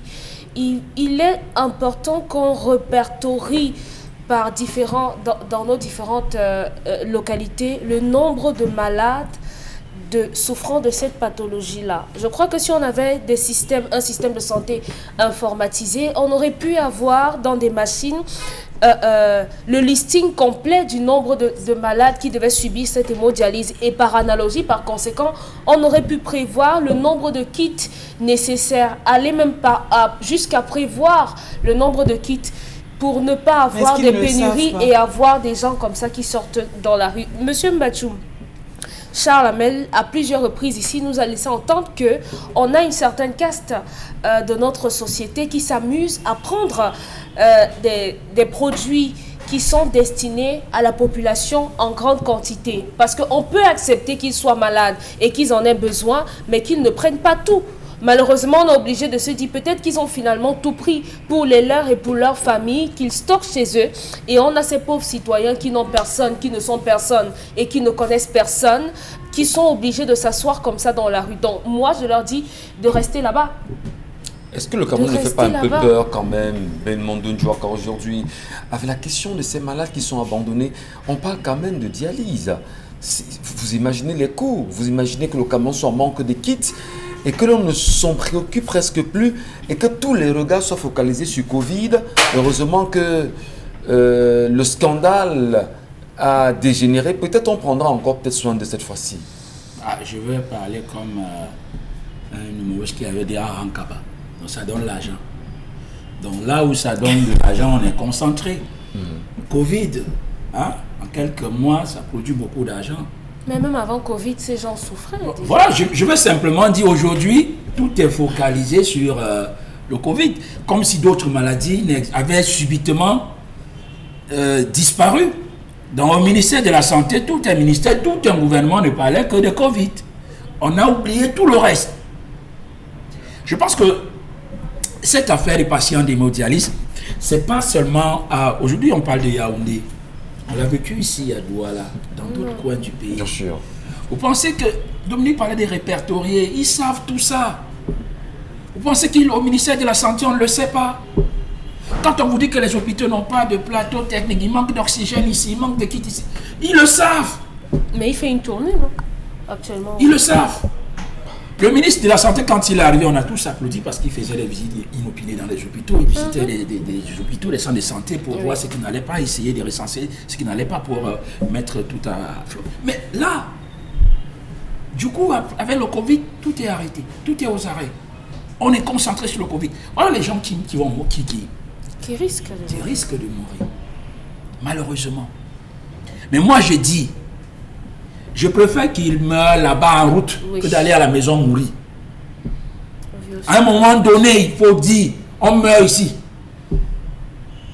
Parce que quand ils vont faire une journée, 2 journées, il n'y a rien, on rentre, on va rester à la maison, vous mourrez, ça ne dit rien à personne. Hein.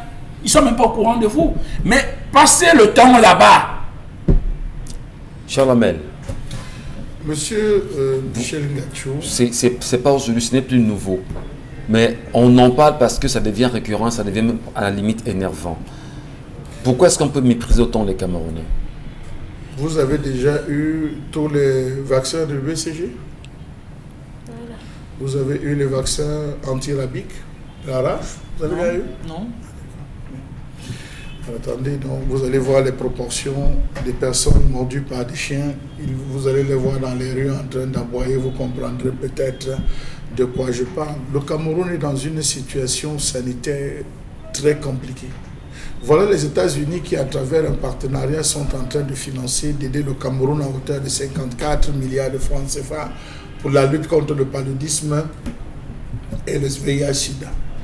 Pourquoi est-ce que l'État, en signant cette convention, ne pouvait pas dire vraiment on a des soucis dans tel domaine, plutôt que de privilégier les secteurs comme le paludisme, parce que nous avons déjà échoué, la nouvelle femelle nous a dépassé, on est passé en méthode 1000, ça nous a dépassé.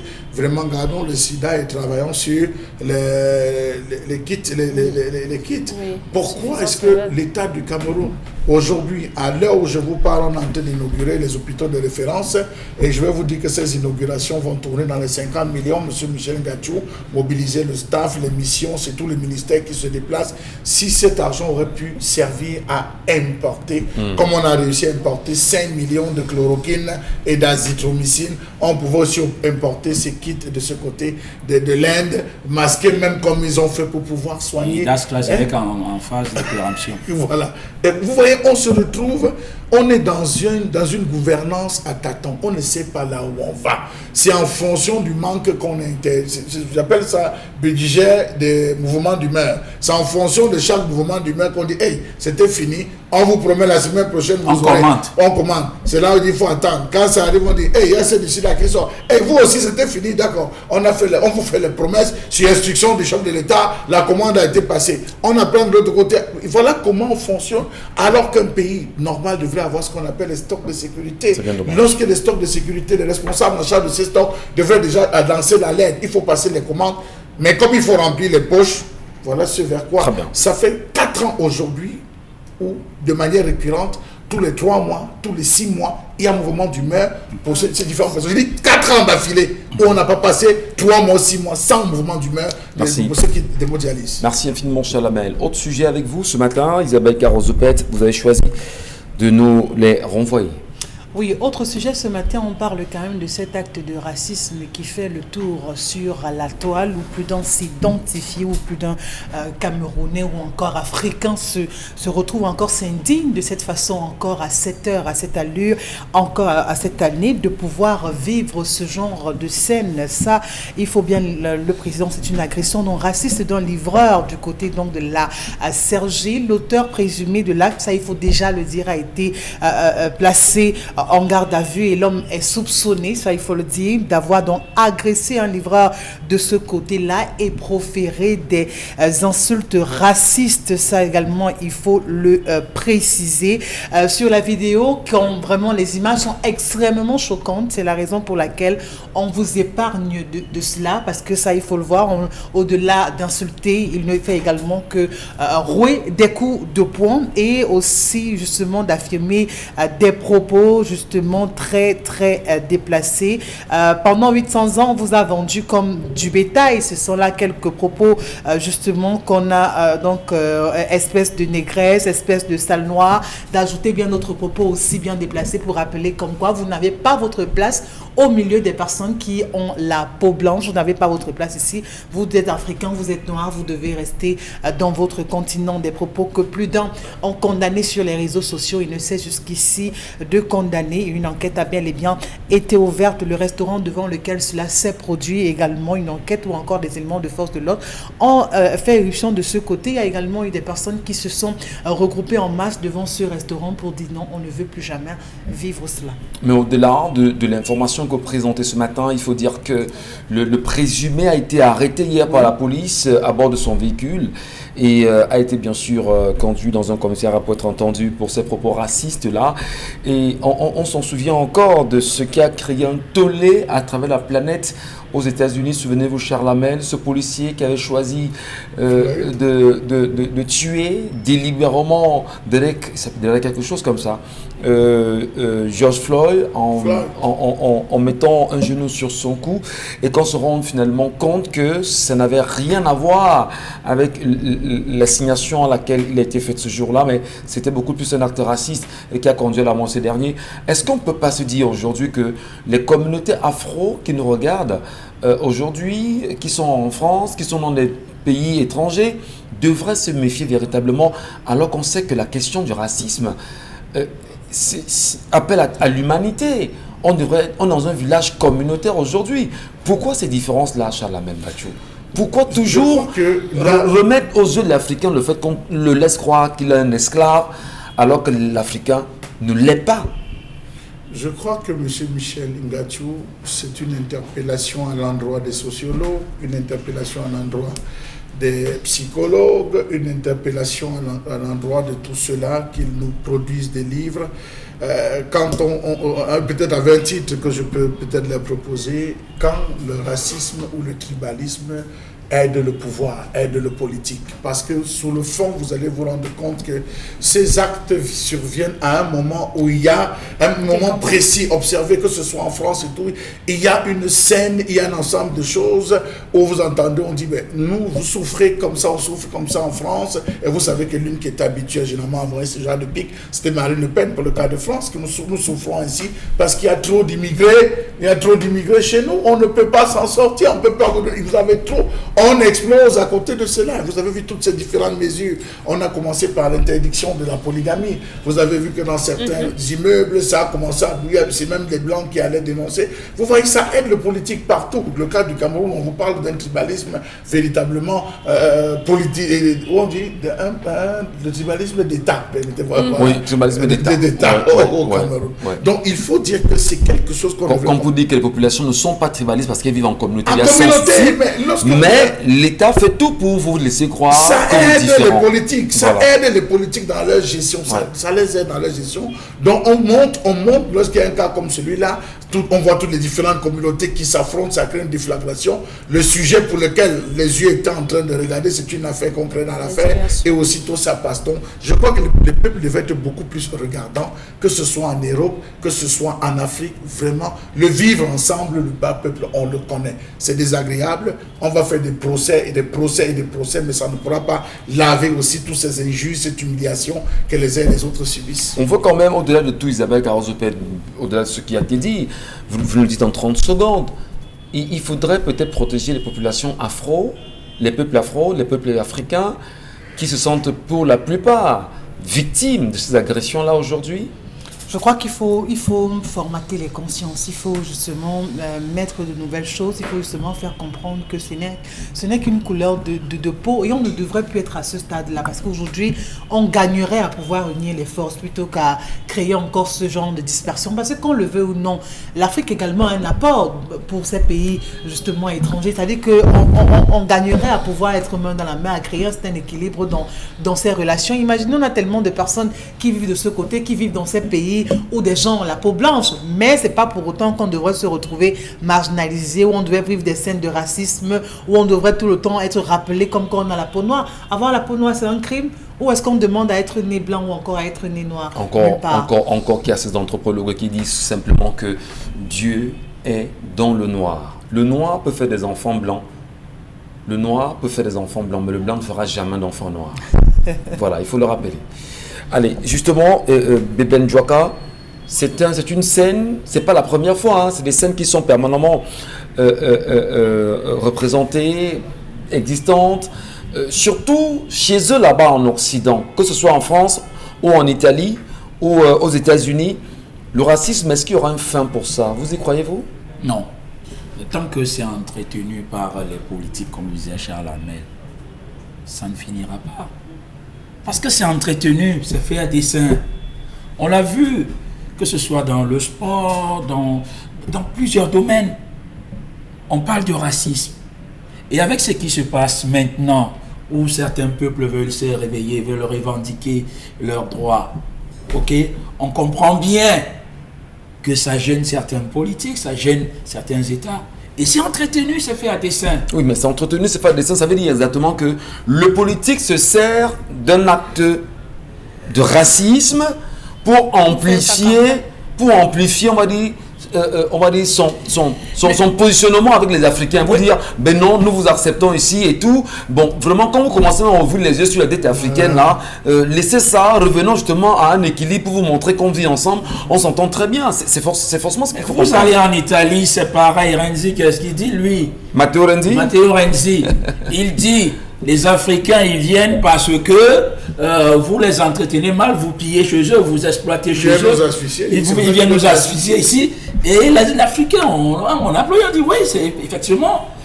De l'autre côté, Marie Le Pen, qu'est-ce qu'elle dit? Oh, on a la misère ici parce que vous venez ici avec votre misère. Avec vos familles, vos époux. Non. Donc, c'est entretenu. Trump l'a fait également. Ok? Avec, il a même voulu ici un mur mettre carrément. Entre le Mexique et les États-Unis. Voilà, donc c'est pas seulement vers l'Afrique. C'est entretenu. Et vous allez voir quand un individu s'élève comme ça, derrière il y a une idéologie. Ok? Il y a une idéologie en Allemagne. Vous aviez eu le comment on les appelait encore là? Non, ils avaient une organisation là, raciste. Le Ku Klux Klan? Oui. Voilà. Ça existe toujours, hein? Ouais. Ça existe. Donc, il ne faut pas croire que c'est un truc. Le Ku Klux Klan, c'est quoi? C'est aux États-unis, le Ku Klux Klan, c'est aux États-Unis. Je crois qu'ils ont un autre truc comme ça. Oui. Mais je crois que c'est aux États-Unis. Oui, mais ça existe. Dans le Mississippi, ça a été très. C'est aux États-Unis. Mais là, ça existe. Donc, vous allez voir des racistes, il y en aura toujours. Ouais. Il y en a qui penseront toujours qu'ils sont au-dessus. Quand vous voyez un individu qui dit pendant 800 ans, pendant nous, on vous a dominé, vous êtes des esclaves, vous allez continuer à rester des esclaves. Quand il paye, vous pensez que il a pondu comme ça de manière spontanée? Non. Le livreur s'est quand même défendu, j'espère.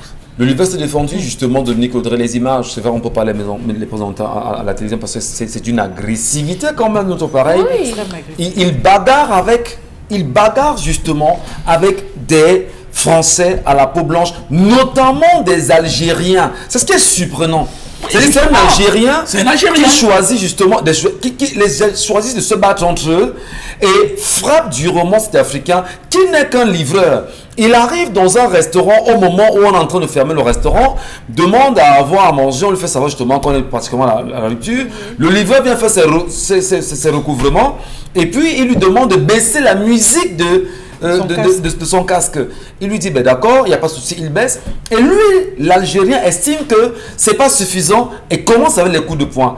Les coups de poing sont suivants justement 1, 2, 3, 4 personnes qui vont entrer, 5 personnes. Et c'est comme ça que le mec a failli passer de vie à trépas, blessé. Mais ce qui me surprend, c'est qu'on a fait arrêter que cette personne. Pourtant, il y a tous ceux qui étaient autour. Ça n'a gêné personne. Et ce qui est encore surprenant, c'est que c'est le silence des Africains. Oui, on t'a dit que c'est entretenu parce que en amplifiant la chose, les Africains pourront justement passer à côté des vrais problèmes auxquels ils sont concernés. Mais il faudrait justement que les Africains s'expriment. Tout on voit Claudicia se lever, parler sur FI ou sur des autres télévisions africaines. On voit des Afros qui parlent de tout cela en permanence. C'est une jeune personne ici, sur le continent africain, que ce soit les Algériens africains. S'ils voudraient qu'on revienne quand même dans l'anthropologie, on leur démontrera qu'ils sont des Noirs là-bas.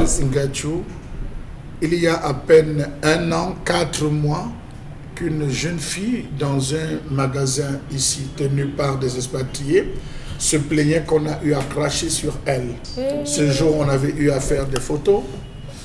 Ça a levé qui? Voilà. Merci beaucoup. Allez. Défendez-vous. Quand quelqu'un Isab- vous attaque, vraiment défendez-vous. Je vous rejoins. Défendez votre continent, défendez valablement votre couleur. Tourne que nous avons pris l'habitude de retirer avec des cotons-tiges. Pourtant, il ne faut jamais faire ça. Le coton-tige provoque des bouchons d'oreilles ou pire que ça, il blesse vos tympans. Et c'est encore plus fréquent chez les enfants dû à leur conduit auditif plus étroit. Pour remédier à ce problème, des chercheurs ont mis en place un appareil permettant d'aspirer l'intérieur des oreilles sans aucun risque. L'embout de cet aspirateur est conçu pour aspirer uniquement d'un côté. Cela permet de ne jamais être en contact avec votre tympan. Mais cela est-il vraiment nécessaire de se nettoyer les oreilles? Oui.